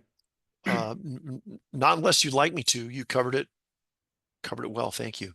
Perfect. I would also point out that in the staff report, we do have a table that outlines our current SDC charges relative to the maximum defensible for the city of Sandy. And then also there's a table in there that has all the other cities in Clackamas County and what their current SDC charges are for each of their utility funds. That was updated this month. So that is current numbers based on their current fee schedules or any other pertinent documents on their website or phone calls that I needed to make to round those up. Yes. Moving forward, I would still really like to see when these were done. Like, when were these put into effect? So looking at Malala, is this a 2025 fee set, or is this a 2014 fee set? I don't know the difference, but I do think there's a lot of difference that could be drawn from that number. Yeah, most of these were updates that were reflected with either a July 1st, 2024 revision date, mostly in that case for CPI, which is what we historically have done as well for our SDCs, or a January 1st, 2025 date. Some cities use fiscal year versus calendar year for their fee updates. So I think nearly all of these have been revised at some point in the last, I guess that would be 9 months or so. What I can't say with certainty is that the last time their actual methodology was revised. That's And what I'm that's a looking much for. more challenging, as John can speak to, a much more challenging task at hand to identify the last revision date. But John, do you want to touch on that? Yeah, a few of these we know. So Milwaukee was in the last couple of years. Oregon City's been a few years, West Lynn of very recent. Wilsonville, very recent. We're working with their wastewater and stormwater SDCs right now. So those will both be updated soon. You know, they are often not all 5 done at the same time. So it's really, it's quite a piece of research to go in and find out when the methodologies were last updated for all 5. But generally, these are keeping pace fairly well, for what that's worth. I mean, I can suspect which ones were recently updated by The looking at larger these. amounts, sure. Right. But I Yeah. also, Yeah, we're seeing some eye-popping numbers in the most recent updates, you know, for all services. You'll notice some really large numbers in parks and transportation. Those are almost invariably pretty recently done. We're working with Happy Valley right now. Those numbers will change, meaning likely will go up. Yeah, I think the excuse me. The, you know, the big thing to see here on this table is that SDCs are going up across the board. And it's not just Sandy that's facing some huge infrastructure challenges. It's all communities throughout the state. Might not all be water and wastewater at the same time like we're experiencing here, but everyone is seeing rapidly increasing costs for the infrastructure work that they need to do. Yeah, that's right. And I guess last but not least, before I turn it back to you, Mayor, staff would recommend adopting resolution 2025-11, adopting the revised methodology for both water and wastewater utility systems. Okay. Here's the process for public testimony. Thank you, Tyler. Each person providing testimony must provide their name and address for the record. If you do not wish to state your address publicly, you must provide it to the city recorder before you begin your testimony. This can be done either in person or via email at recorder@ci.sandy.or.us. If you have documents that you wish to be considered by the council, they must be formally placed into the record of this hearing. To do that, either before or after you speak, email your materials to recorder@ci.sandy.or.us, and staff will make sure your evidence is properly processed. Please try to avoid repetition. If someone else has already expressed the same thoughts, it's fine to simply state that you agree with the testimony of a previous speaker. To offer public testimony for those joining us in person this evening, please raise your hand to indicate you would like to speak. If you're attending online, click the raise hand button and wait to be recognized. If you are attending via telephone, dial 9 to raise your hand and wait to be recognized. I will call on each person when it is their turn to speak. Each speaker will receive up to 5 minutes to testify. The city recorder will let you know when you have 20 seconds remaining. So I'm going to call for public testimony on the proposed resolution of 2025-11 regarding the system development charge methodologies. Is there anyone here tonight who would like to testify? Jeff, is there anyone online who would like to testify or on the phone? Mayor, I'm not seeing any raised hands. On Zoom, no raised Okay. hands. All right. Tyler, can you give us a staff recap and recommendation? Certainly. So as previously mentioned, the comprehensive analysis of the SDC work was done by FCS Group and presented to the council in November. I should have noted this earlier, but I'll just add that system development charges are an integral part of capital funding. You know, we talk a lot about rate models and then how we fund these capital projects, and certainly generating revenue from our ratepayers is a vital component, but the other leg of this stool is system development charges, making sure that the cost of that infrastructure is sort of spread across everyone that is benefiting from it. And so in an attempt to make sure that our SDCs stay in alignment with the capital costs to actually build the infrastructure. That's why we've revised the SDC methodology and arrived at this new maximum defensible number. And with that, I would recommend that the council adopt resolution 2025-11. A resolution adopting a new methodology for water and wastewater system development charges. Very good. Can I have a motion to close the public hearing? Make a motion, we close the public hearing. And a second? I'll second that. Lindy? I have a motion from Councilor Sheldon and a second by Councilor Hanley to close the public hearing. Motion to close, all those in favor, vote aye. Opposed, nay? Motion passed. Public hearing is closed at 7:48. Call for council discussion. I'll go. First, a comment. Thank you for putting this together, but looking at the water, wastewater, transportation and parks, I just see a big discrepancies between the two, even the suggested. And that's a little disconcerting for me, especially given the parameters of what our city's currently under, the conversation we just came from. That's part one. Part two would be when I look at our calculated SDCs, the formula, if you'll put it, and where you're coming up with the maximum defensible word, which is what's concerning for me. It says improvement fee cost basis. And for water, it says 66 million and some change. And for sewer, it says 42 million and some change. That's got nowhere close to what the anticipated costs will be in the coming years ahead. Which dramatically lower the amount of SDCs that the wastewater and water could be using your number. Why are we not using our projected total cost for water and wastewater repair in that formula? It's a great question. I see John just popped back up on the screen, so I'll let him take that.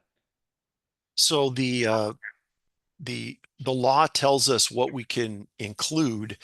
And unfortunately, if you picture, because you're absolutely right, there's a long and much more costly list total for both water and wastewater. But we could only include the capacity increasing portion of each of those projects. So only the piece of the project that is providing capacity for growth.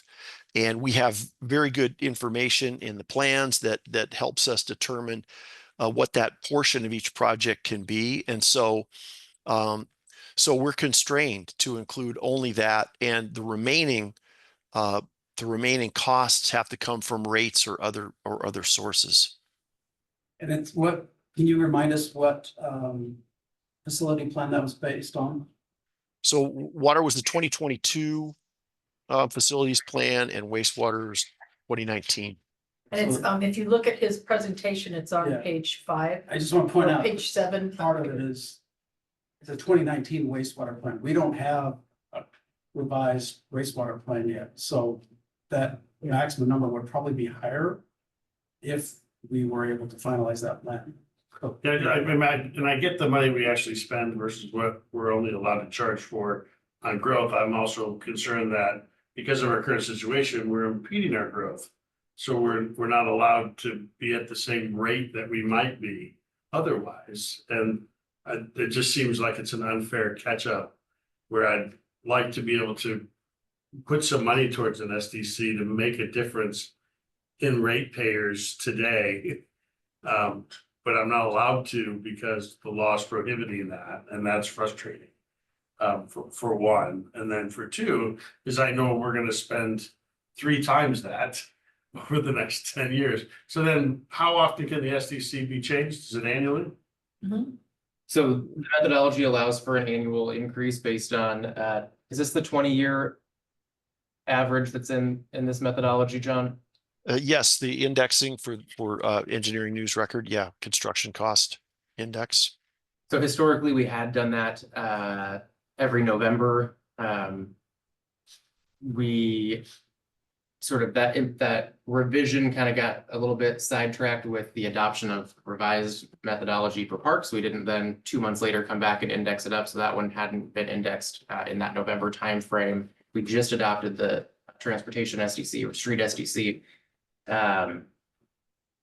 what was that, September maybe of last year, fall of last year, so that one we haven't done an annual increase on. And then water and wastewater, since we were actively working on updating the methodology, we did not index that 4 months ago in the normal sort of November timeframe, but we'll get all these on that annual cycle again. I mean, I If do, I could, oh, sorry, I'm sorry. could I add one quick thing? So, Yeah, so, but the minute that the new plan is done, then you can drop that new project list and growth estimates, if they're different, into the methodology and update the charges without, there may be a notice period required depending on if the charge will go up, but basically you can do that immediately. Right, and that's the other piece this council made, and we would recommend doing that. We didn't want to wait another 9 months or whatever it is. We think this is an intermediate step, and then we can address it again in a year. It's just the optics test, and I, you know, I don't know SDCs as well as I would want to, but I did look at it before, and I just see as a person who lives in the city, if I'm spending, what did it say, 30,000 on parks and 40,000 on transportation. You're not spending And I'm 30,000. not even spending neither of that combined on water. Look at your current charge. Look at the That's right not corner. accurate. Yeah, the current charge is only. Oh, sorry. Yeah, it's Yeah. 12,000. Well, I'm sorry, I'm talking about the maximum defensible. That's the Right, the yeah. possible, right? that's the Yeah. maximum that we could And charge in then, theory. but wastewater is even combined less than that. It just doesn't seem proportionate given our current state. And it's like, how does that change? Because that's the number that everybody who sits up here talks about cutting rates. That's the only way to do it. And you have to have that delicate balance between a builder coming in and, you know, paying exorbitant fees with everything versus sharing some of that across the board. And I'm just wondering how we do that, but it sounds like annual reviews, and as costs continue to build, we can adjust that SDC rate as the costs grow. I've answered my question. Yeah, and I think to build on that, when we look at the parks and what went into that parks number, especially the maximum defensible, there's a laundry list of wish list items that we can argue amongst ourselves, you know, as a citizen, can we get by without that? And you're like, yeah, I can. So you can justify a lower current charge by knowing that, you know, we're not gonna do everything on that list.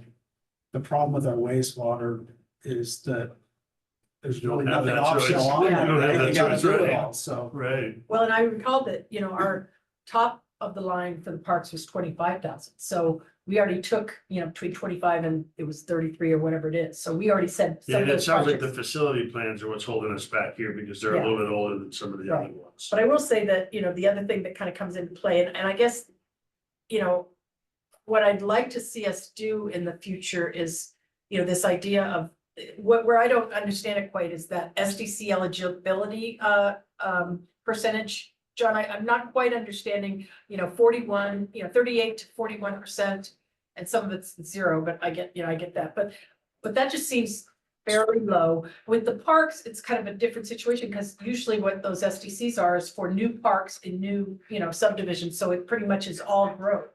Whereas with the water and the wastewater, it's kind of rebuilding existing, you know, infrastructure that isn't really related to growth. And so that's where we get that 41% SDC eligibility, because, you know, when you look at, say, the water, I think it's 100, what did we say, 162, and of that only 66,000 is you know, 172 total cost, but 90,000 of that has to come out of rates, and the other 66,000 is what we can attribute to SDCs. So Stated just that bottom number is what we're paying, those of us who are here, to just update our service. Right, Upgrade yeah. our service. So I do think it's, though, something to kind of, I don't quite understand the you know, the rationale for how we get to 41 or whatever. I don't need to know it now, and that's okay, but Okay. start looking at these in the future, especially with the wastewater stuff and the fact that we're kind of going to a whole different, you know, alternative. It's important, I think, to kind of look at maximizing those percentages. You know, not only is the bottom line number going to be much higher, but it's also gonna, you know, hopefully have maybe some assumptions that go into that SDC eligibility percentage to bump that up some. But I will say the staff report was a little bit confusing because you did have kind of where I perceive as apples and oranges, you have the maximum defensible for water and wastewater and transportation and parks. But then under the current charge, you've got, 12,000 for parks, 9,700 for transportation, and then you've got the existing, whereas if you add up the 18 and the 14 for water and wastewater, which is what we're talking about, or maybe less, maybe in the future, plus the 9 and the 12, I think you get to something like $50-something thousand for your total SDCs, and that would be the maximum for water and wastewater, and then the agreed upon percentages that we already talked about for transportation and parks. Now, we're not talking about the actual fees for that, but it'd be helpful to kind of have that apples and oranges look at things, to have that total and have it, have a total there, so. And same with the comparable cities, so. But yeah, any other questions? What do you have? No questions.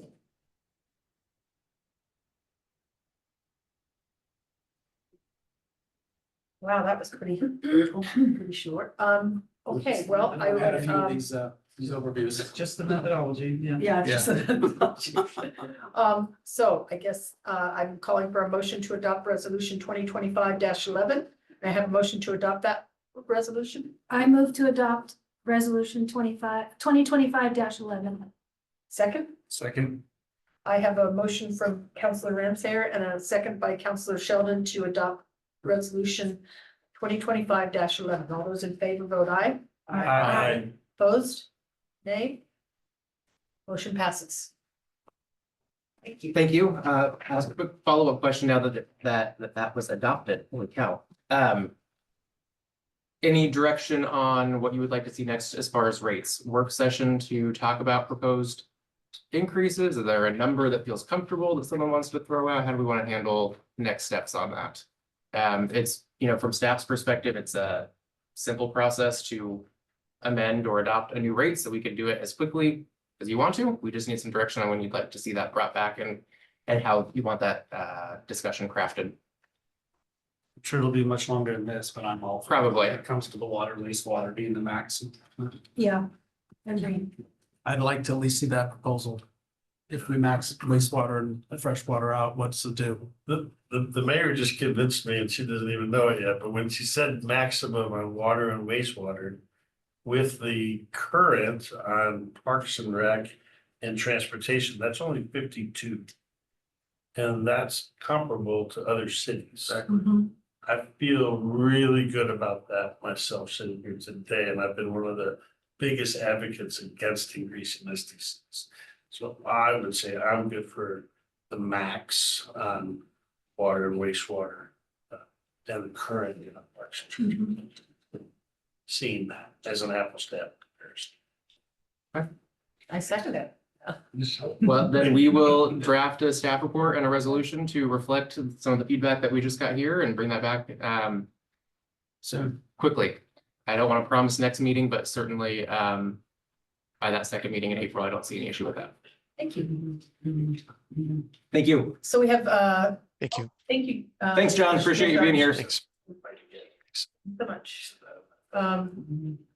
So we have budget committee appointments.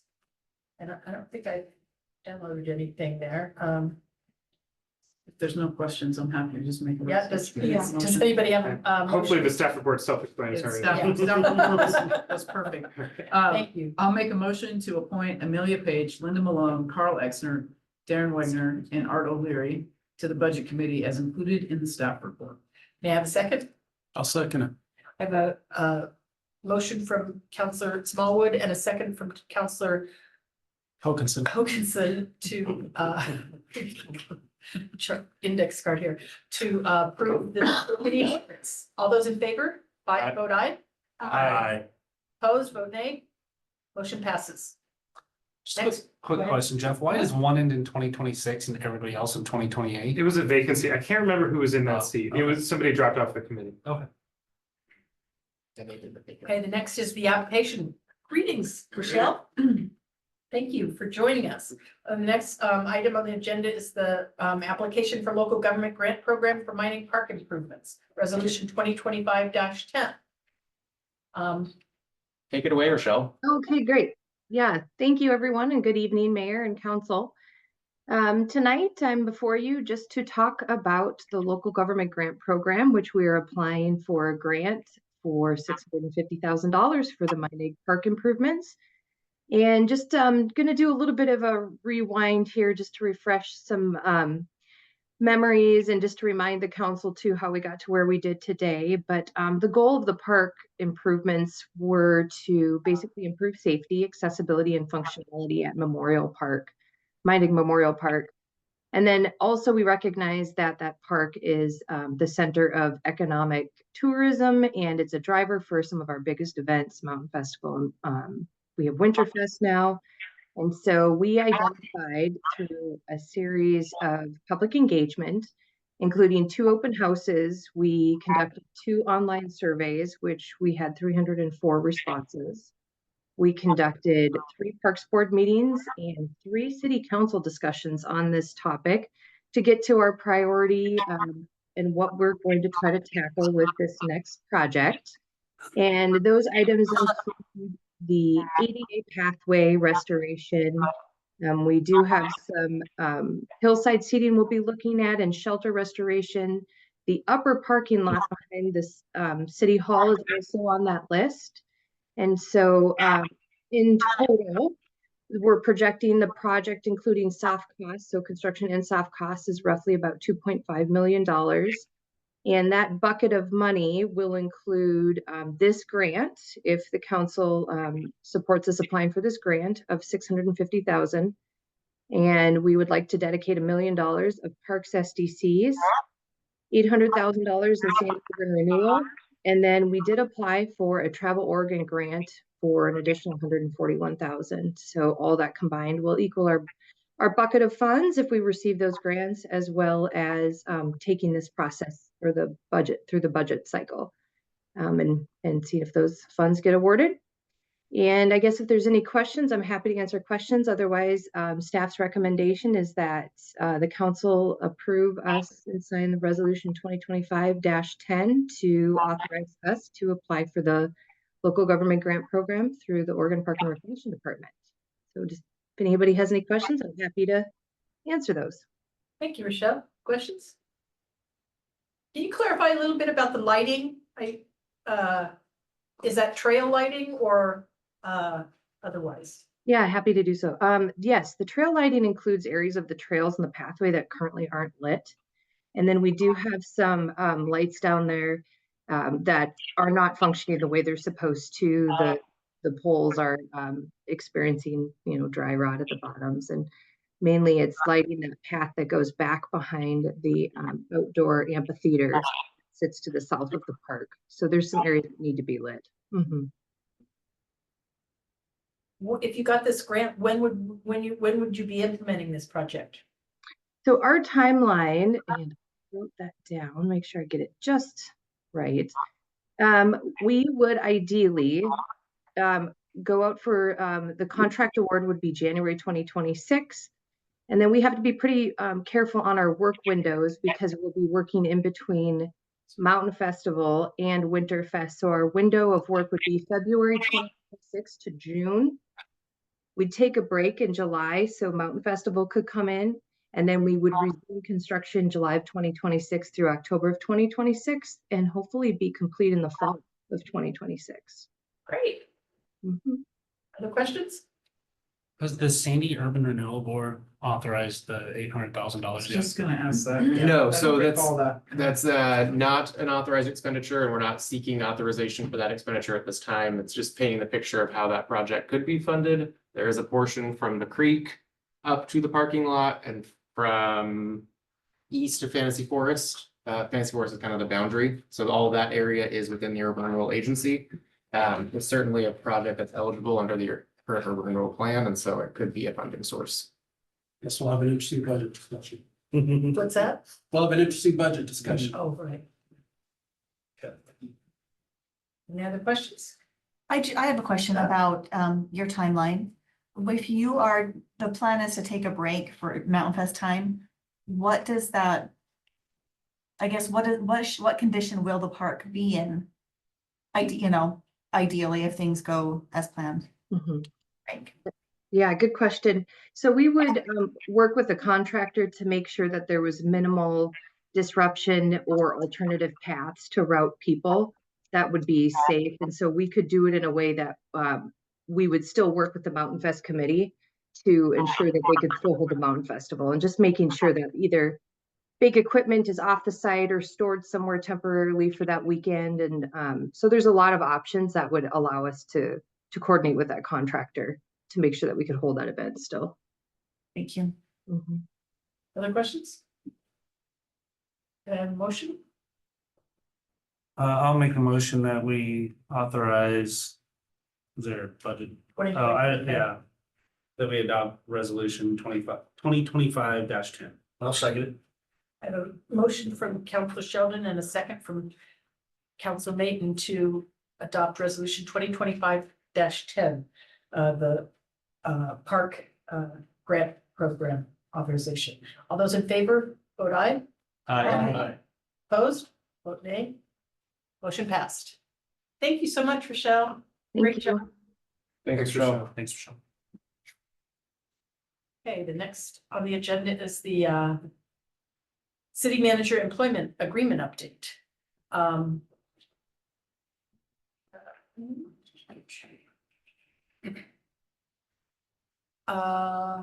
Josh can speak to it, Mayor, if you'd rather. I don't know.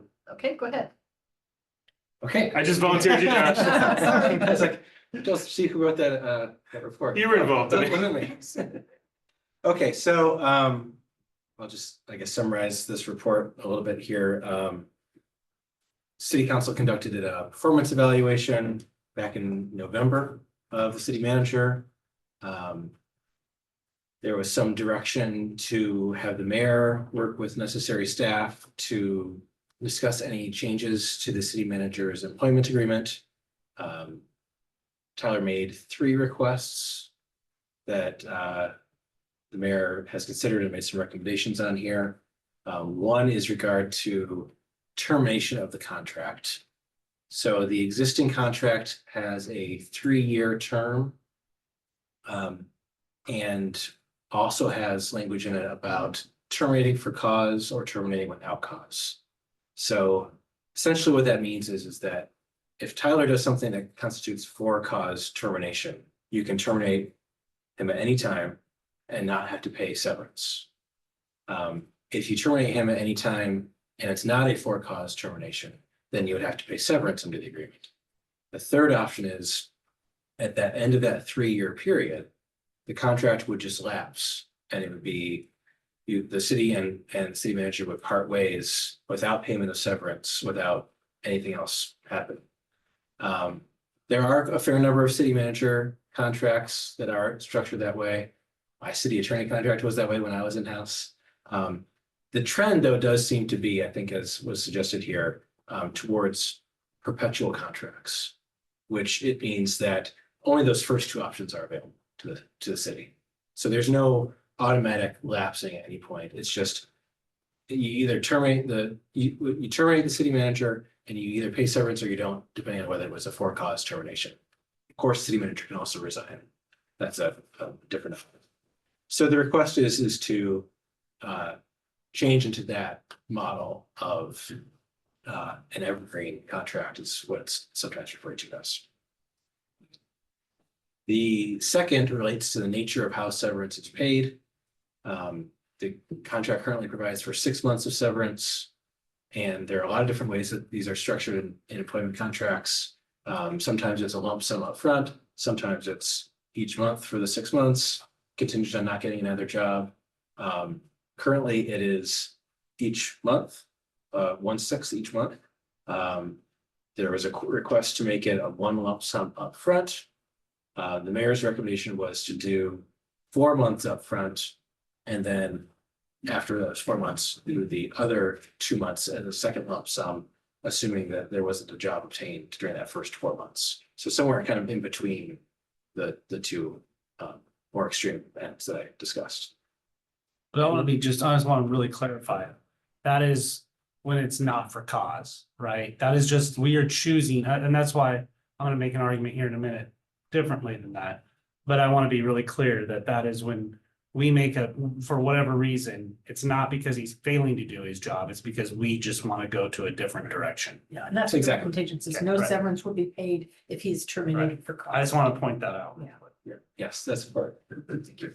And then the third one is regarding temporary compensation. There was some language in the current contract about temporary additional compensation because of covering essentially two positions' duties for a period of time. There was a cap on how long that additional compensation could occur. The conversation, as I recall at the time, was incentivizing to fill that position as quickly as possible. A lot of things happened during that time period, as you're all aware. And so there's a request to kind of revisit that question of additional compensation for that period of time. And just reminding myself here of what the mayor's recommendation was to allow that additional payment to continue through November 4th of 2024, which would result in an additional payment of Like $11,000. $11,000, right? Yeah, and I'll just kind of, add on a little bit to that, but my rationale was that the change to Evergreen seemed like a reasonable alternative, given that, I think we're overall fairly happy with, he had a good performance evaluation. Number two, we're gonna end up paying that amount, either month to month or upfront. I did go with the 4 and 2 because I thought, well, it's based on how long it takes that person to get another job.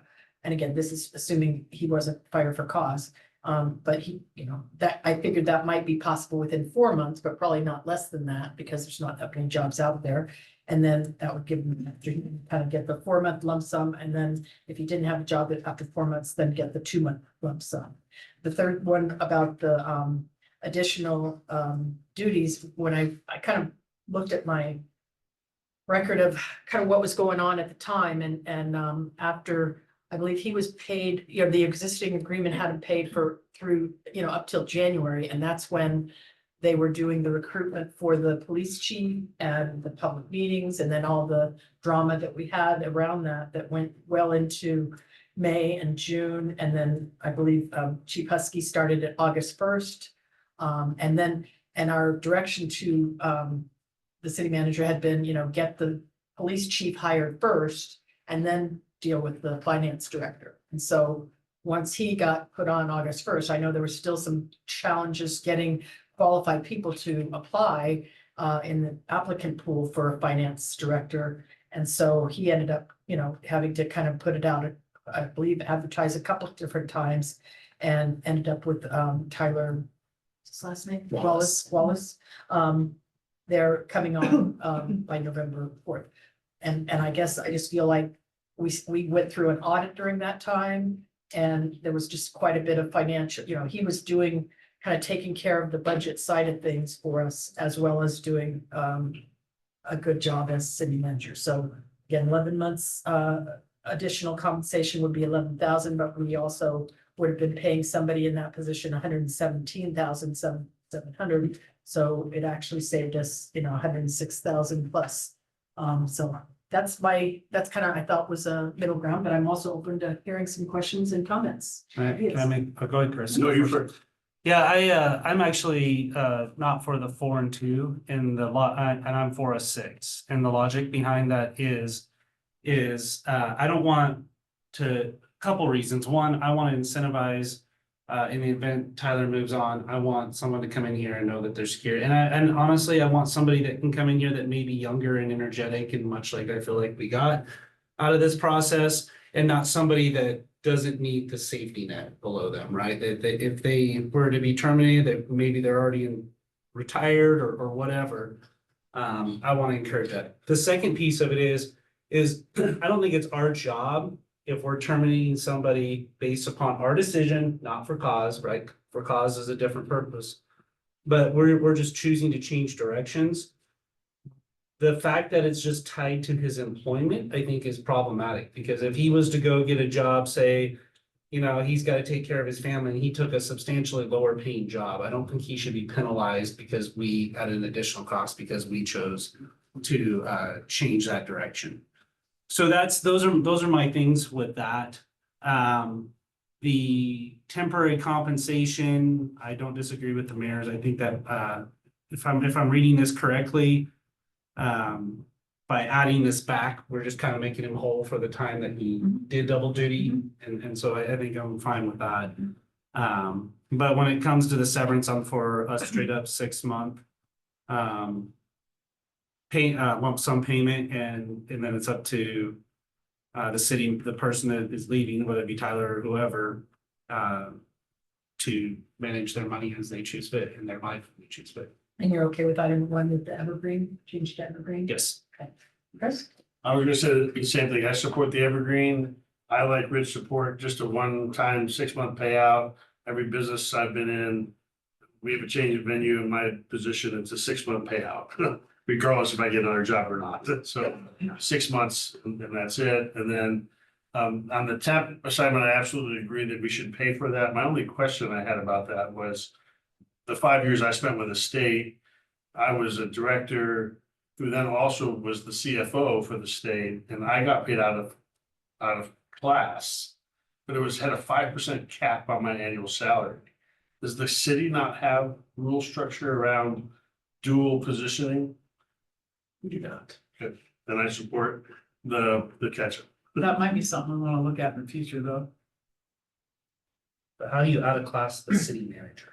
Like, I mean, with all seriousness, that Well, I'm just out of saying- class I'm is just if I'm saying, gonna though- bump up one No, I- position. Totally, I hear There you. is no bump up. I hear you. Unless it But, wants to be volunteer. but like to his point, maybe it's 5% or 10%, or it's something. I mean, I was a PEMF, moving to a just- CFO, which is a PEMF, is a lateral position covering both. And I asked, hey, can I get a third of that salary? And they're like, no, you get a 5% on your annual to take that position responsibility. And that's just it. And I'm not saying that he's not worth 1,000. I'm just saying, do we have rules like that at the city level? Yeah, and it has absolutely nothing to do with you, so take you totally out of what I'm about to say. But it's just that like in the future, I would like to be in a position that if instead of somebody getting paid basically double to do a job, there's incentivization in, hey, you need to get that position filled as fast as possible because you're only gonna make 5% above your wage or 10% or whatever side. So I would maybe like to look at that in the future. Well, that, normally we would have been paying that person $10,700 a month, or something like that. I know. And so this 1,000 is about 10%. Yeah, I have no issue with making him whole and doing this at all. I'm just Okay. saying, moving forward, I would like to look at. I doing think we something get different. rid of like 3 or 4 other department heads and we just give Tyler the extra. Yeah, $10,000 for each one. 15% total. I didn't hear that. I was gonna say, it comes out to like, it's just under 12% if my math serves me correct. For the 1,500, is that Well, correct? see, it was 1,500 to start with, and then on the existing contract, it was 1,000. Oh, okay, well, I use the 1,500, so it's actually less than Less than 10. 10%. Does somebody want to suggest 1,500 rather than 1,000? I'm just saying, No, I'm fine with the wherever it 11,000. lands. Yeah, All right. I mean, I love you, Tyler. That's fine. This is such a fun conversation to sit. It's all about Right. you, brother. Right. So I'd be in support of your suggestions. Don, Lindy? Yeah. I can support Rich on this one. Okay, It's- all right, it's so we one of have, yours, So, Okay. well done, thank you. Yeah, go ahead. You wanna I'll make a that motion, yeah. Let's see, I'll try to break this up. I'll make a motion that we move the city manager from to an evergreen contract. I make a motion also that his severance pay will be if terminated without cause is 6 months salary, just 6 months salary in a lump sum. And that his temporary compensation is $1,000 a month from where is it at in here? It's almost 11 months. From And you January can say it's 15th, prorated. yeah, for about 11 months prorated. There we go. Per this. Okay, all those in favor? I'll second it. Excuse me. So I have a motion from Counselor Sheldon and a second from Counselor Hokinson. Based on what they just said, can I have a vote? All those in favor vote aye. Aye. Opposed, nay?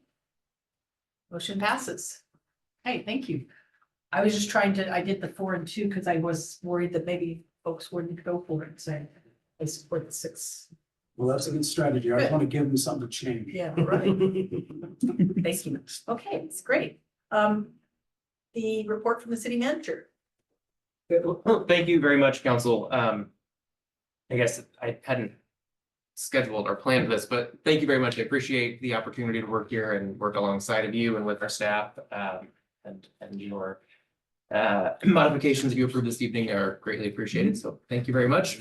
But with that said, certainly couldn't do all the great work that we do here without the staff that we have on board. Everyone is extremely dedicated and shows up every day and does a great job. And for that, I'm very thankful as well. So thank you. But back to your regularly scheduled programming. Just a few quick updates here. The community services officer that is grant funded with that IG with Clackamas County. Interviews are scheduled for tomorrow. So we've got that happening this week. We've got our public works director interview scheduled for Thursday.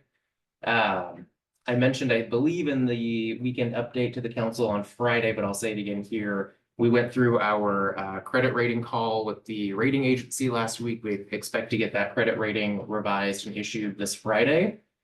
So lots of big stuff happening this week that is just setting the groundwork for the next phase, whatever that phase looks like. And then lots of capital construction projects, obviously, lots of code enforcement and homelessness services in the near future, but some good stuff happening this week.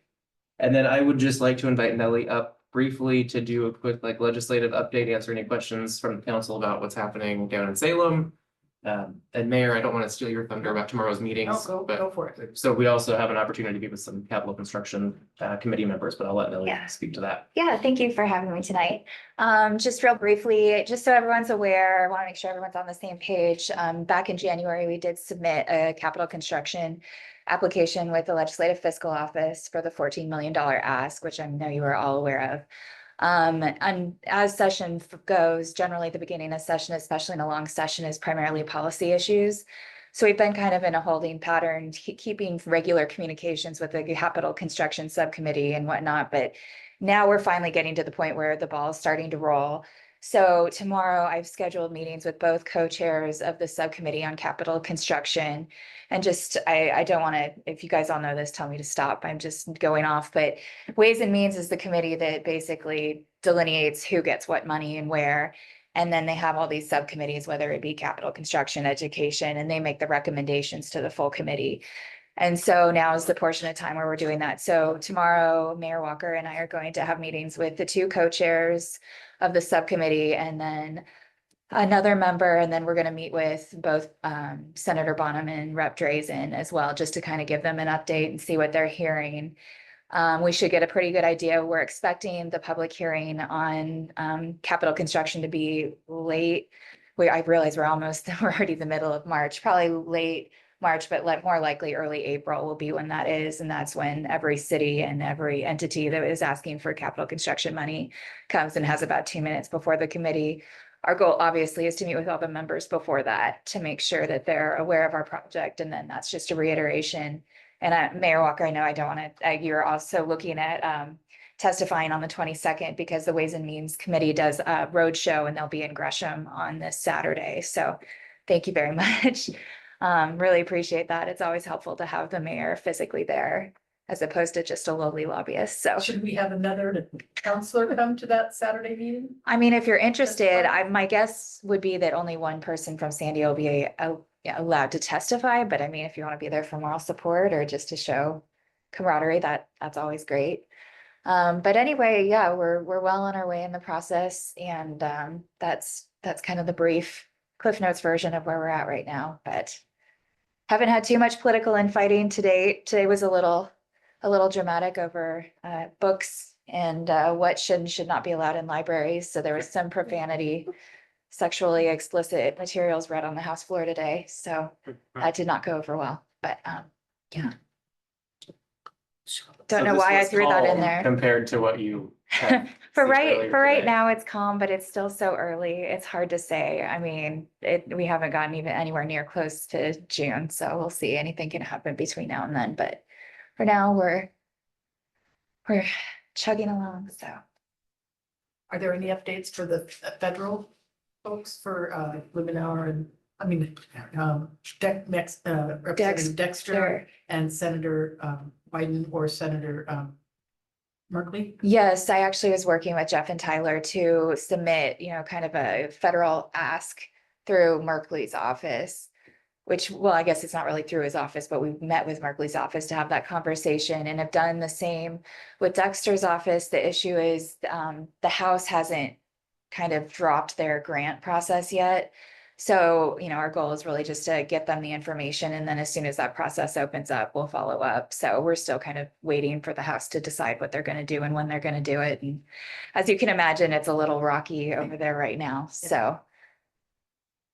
Yeah. My understanding is the bill that just passed to keep the government open, federal government, I think zeroed out that funding. Now that's for the previous funding, but it's probably not a great omen. But yeah. But we do have our finger on the pulse on that, so. Yes. Questions for Nellie? Great, thank you. Thank you. What do you need from us besides the mayor showing up? I'm very excited to have the mayor joining me tomorrow. I think that's gonna be helpful. It's gonna be a little hectic in the building tomorrow. Apparently there's a group of. Thanks. Yay, excellent. No, that's fantastic. No, and everyone likes swag, so. Yeah. I think we're okay right now. We've got a great 2-pager. And we're just it's already been emailed out to the full committee and we'll be on the record once we get there, but. We're just kind of, if we need anything or if we want to do a group gathering in Salem, we can certainly do that as well down the road if it seems necessary. Can you remind maybe the newer counselors, like maybe everybody already knows, but like generally June is when you would expect the final decisions or? Yes, so, basically what happens is, all those subcommittees make their recommendations to the full Ways and Means, and then the full Ways and Means Committee, particularly the co-chairs, will go down item by item by item, usually with the Speaker of the House, maybe the Senate President as well, just to kind of say, look, we don't want to do this, we do want to do this, and so generally a list will come out right before that bill from the subcommittee goes to Ways and Means. Now, it'll usually come out the day that they vote on it, which is really fun for all of us. So it's kind of one of those, you try to get it in the back office and say, please say you have the list and let me know. But it's, then it goes to full Ways and Means. And so even if you're in the original bill from the subcommittee, Ways and Means still has the ability to strike. So it's just a hairy process, but yes, Jeff, sorry, that's a long-winded way of saying right before the end of session. And so depending on, I think a lot of this is weighing on what will happen in the May forecast. That budget forecast is going to really determine what money is going to be used where. And as we've talked in the past, transportation is a really huge issue this session, as is housing, which, you fall well in that category, but it's just if the money is not there, they're gonna have to decide what they're gonna do. And I mean, they're even looking at the I-5 bridge again, so.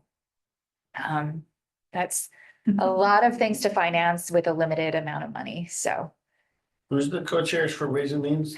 We have Senator Kate Lieber and Representative Sanchez. And then it's Nos and Gerard for capital construction? Correct, yes. Yeah, and we have met on City Day. We did meet with both Lieber and Sanchez. And we do have a meeting with Lieber on the 27th again, and we met with her prior to the legislative. Her staff, remember, because that was the That's when day. she got called out. Oh, that's right. Yeah. That's So right. that'll Thank be you the for first, reminding yeah. me all the meetings, Yeah. but we did meet with her in person prior to session starting with Representative Drazen. So she is aware of the project, so we'll hopefully get a in-person meeting on the 27th, so. I think a second meeting with Senator Lieber is helpful. The first is sort of shock and awe. You have to spend how much? And what are you working on? It's just a lot of like, holy cow, it's big, right? So the Right. second one, you can kind of get a little bit more in depth on what the actual ask is and. And the more, I mean, the more I the more times we meet with her, the better. Yeah, So, you know, absolutely. And I really appreciate her being new to this role because she's accessible, because prior co-chairs have been very kind of, you don't get my time kind of behavior. So it's nice to have someone that's really open to meeting with us right now. Right. Yeah. Okay, thank you. Thank you so much. And if you ever have any questions, feel free to email me or call me. I'm around, so. Anything else? That's it, Mayor. Thank you. Don? Just one little bump in the road, specifically that one on 26, you turn onto Meinig when you're coming west into town from the ski resorts, and you turn left onto Meinig. Proctor? Yeah, yes, thanks. I can't keep track of which ones, which I should know after all these years, but that area gets torn up by the semis and the heavy trucks turning there when it's warm, and so you kind of got they look like ski moguls, you know. You have to kind of steer around if you're in a small cart. That's just gonna keep happening, so that's maybe something for between, I don't know how much of that's ODOT and if that's ours, because it's right on the boundary, right? But maybe looking at a longer term solution that's not asphalt, something that can take the sideways. The problem is those tires, those big heavy tires, you know, when they're rotating, they're not rolling, they're sliding. Right. And that's what's pushing the asphalt up, so. That's it. Excited at meeting this week, so. Awesome. I wanted just to shout out, a few weeks ago, I had the opportunity to meet with the new teen librarian. He is incredible. He has contacted dozens and dozens of corporations and has started this new like board game thing, but he had all these board game donations, and he's creative and he's amazing, and those kids connect to him, and we're super lucky to have him. So a shout out to Chris over at the library. Mountain Festival meeting this week.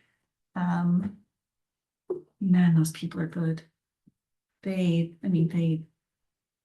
just know their stuff, and the amount of work that goes into this thing is pretty amazing. So they had some questions, and I was able to meet with Tyler and go through those, and had some great feedback and some good answers for them. So yeah, excited for all the new stuff.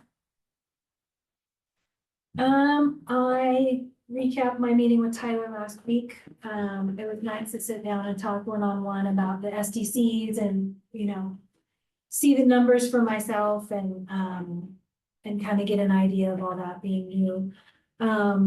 Also, we were talking about the budget committee approvals, and I brought up that, you know, when we get an ask from the city for funding, I was kind of vocalizing that I think it's important that we have a really good direction as to what the money that's being asked of us is being used for, specifically not just a broad sort of range of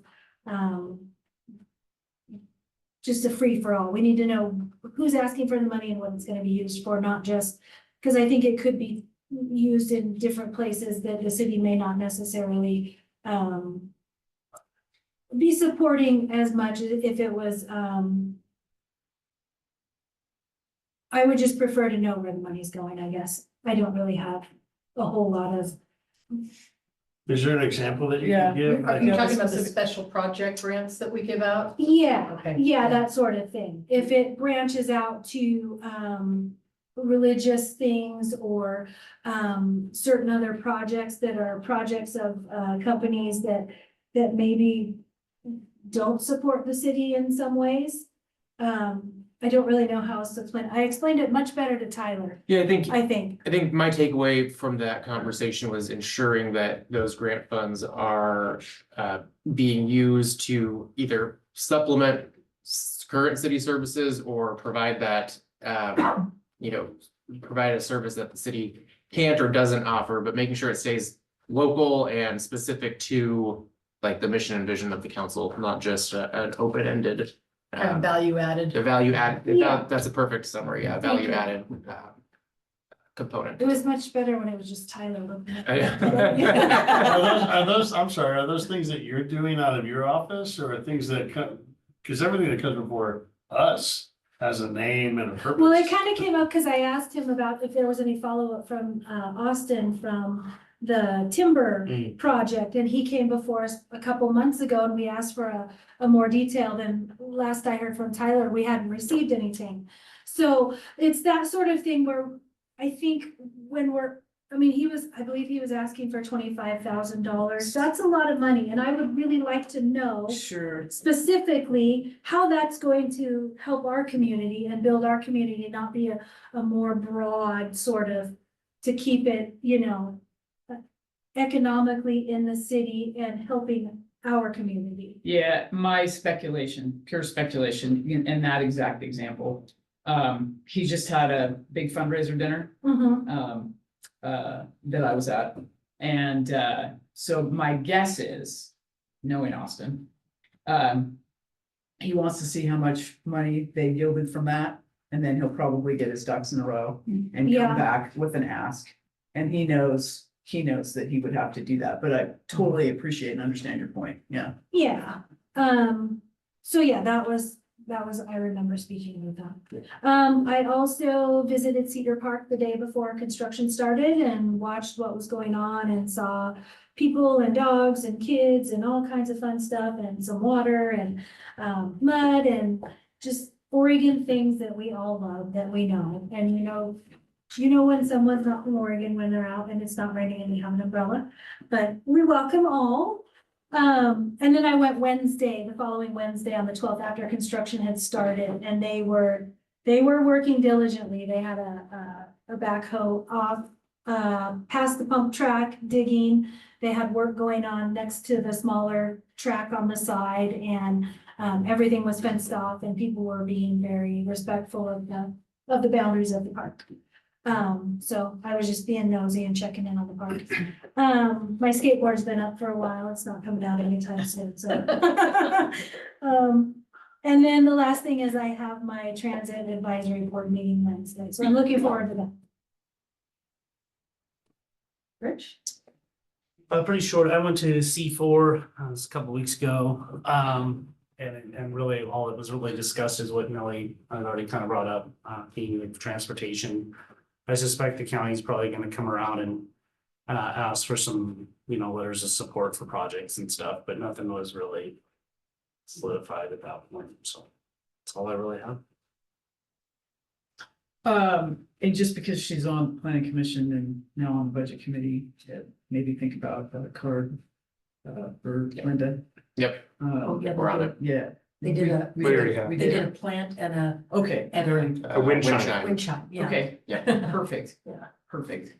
So So, I'll send something out. Hopefully this doesn't happen again. Let me preface with that, but if we have a situation like that again, I'll make sure we inform you all of what the city has sent so that you're not scratching your head wondering what we've done. yeah, no, that'd be great, just, because I wouldn't have said it.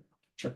Right? Yeah. And then just as a heads up, the school district was gonna try and go out for their bonds this coming May, this election cycle.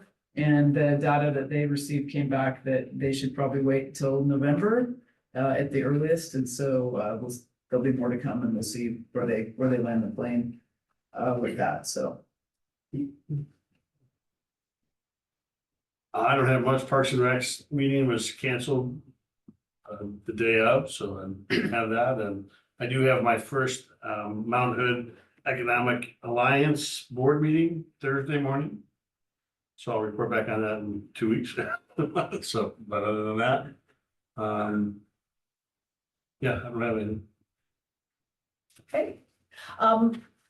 I had a meeting with Tyler and Greg about the Sandy Net Master Plan the other day, and it was very helpful and really helped me understand, he has done so much work at kind of putting together kind of the more guts for the master plan, just talking about, where we might be expanding next, what it has the most promising return on investments. And so I was very much impressed with how they did that. He did talk about the desire to kind of make a decision on working with the CBX folks in the short term, possibly before we finalize the Sandy Net plan, and the way it was proposed, I don't see any problem with that. So like I said, I'm really impressed with how much progress has been made with that. So I am, like I said, going to the Salem tomorrow and then also to talk to the Capital Committee folks. And then Saturday at Gresham at the Mount Hood Community College Theater, I believe is the Joint Ways and Means folks. And I'm not quite sure who's going to be there for that. It's just representatives from the committee, I guess. So Yeah. they probably kind of take turns going to the different places. I was really pleased to see the how the police department was able to kind of deal with the issues that we had Friday night here in town. And thankful that we've got good partnerships with Clackamas County Sheriff's Office and the SWAT team and all that, because that really does, help everybody stay safe. And so I really appreciate that. And I'm thrilled to see that we're moving on that community services position. Other than that, I can't think of anything else. Oh, there is a meeting at the Clackamas County meeting at the community center on the 27th. Does anybody know? I mean, I just saw it, and I guess they're coming out to ask about our priorities or something. Anyway, we might want to do a little job of kind of, getting locals aware of it. I would love to also be aware of Okay. it. So, yes, let me, let me I find out what's forget going where I on. even saw the invite. The board is or something? It's Clackamas County Open House at the Sandy Community Center. I'll find the thing and send it out to Yeah, everybody. let us know. Yeah, so I love when these things I know. Maybe we pop should all up. show up. I don't, yeah, so I forget, but yeah, and so. And I'm also just thrilled with the pump track issues getting fixed. That couldn't make me happier, so.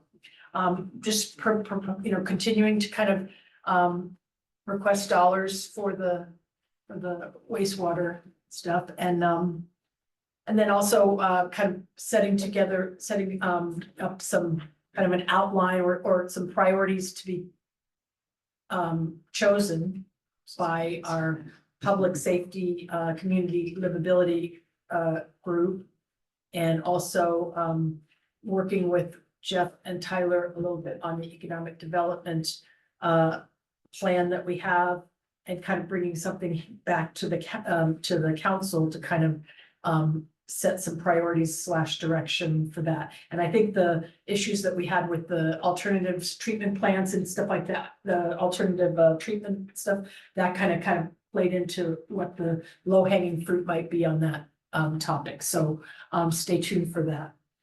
That's all I have. Thank you. Anybody else? Executive session. Adjourn. Executive session.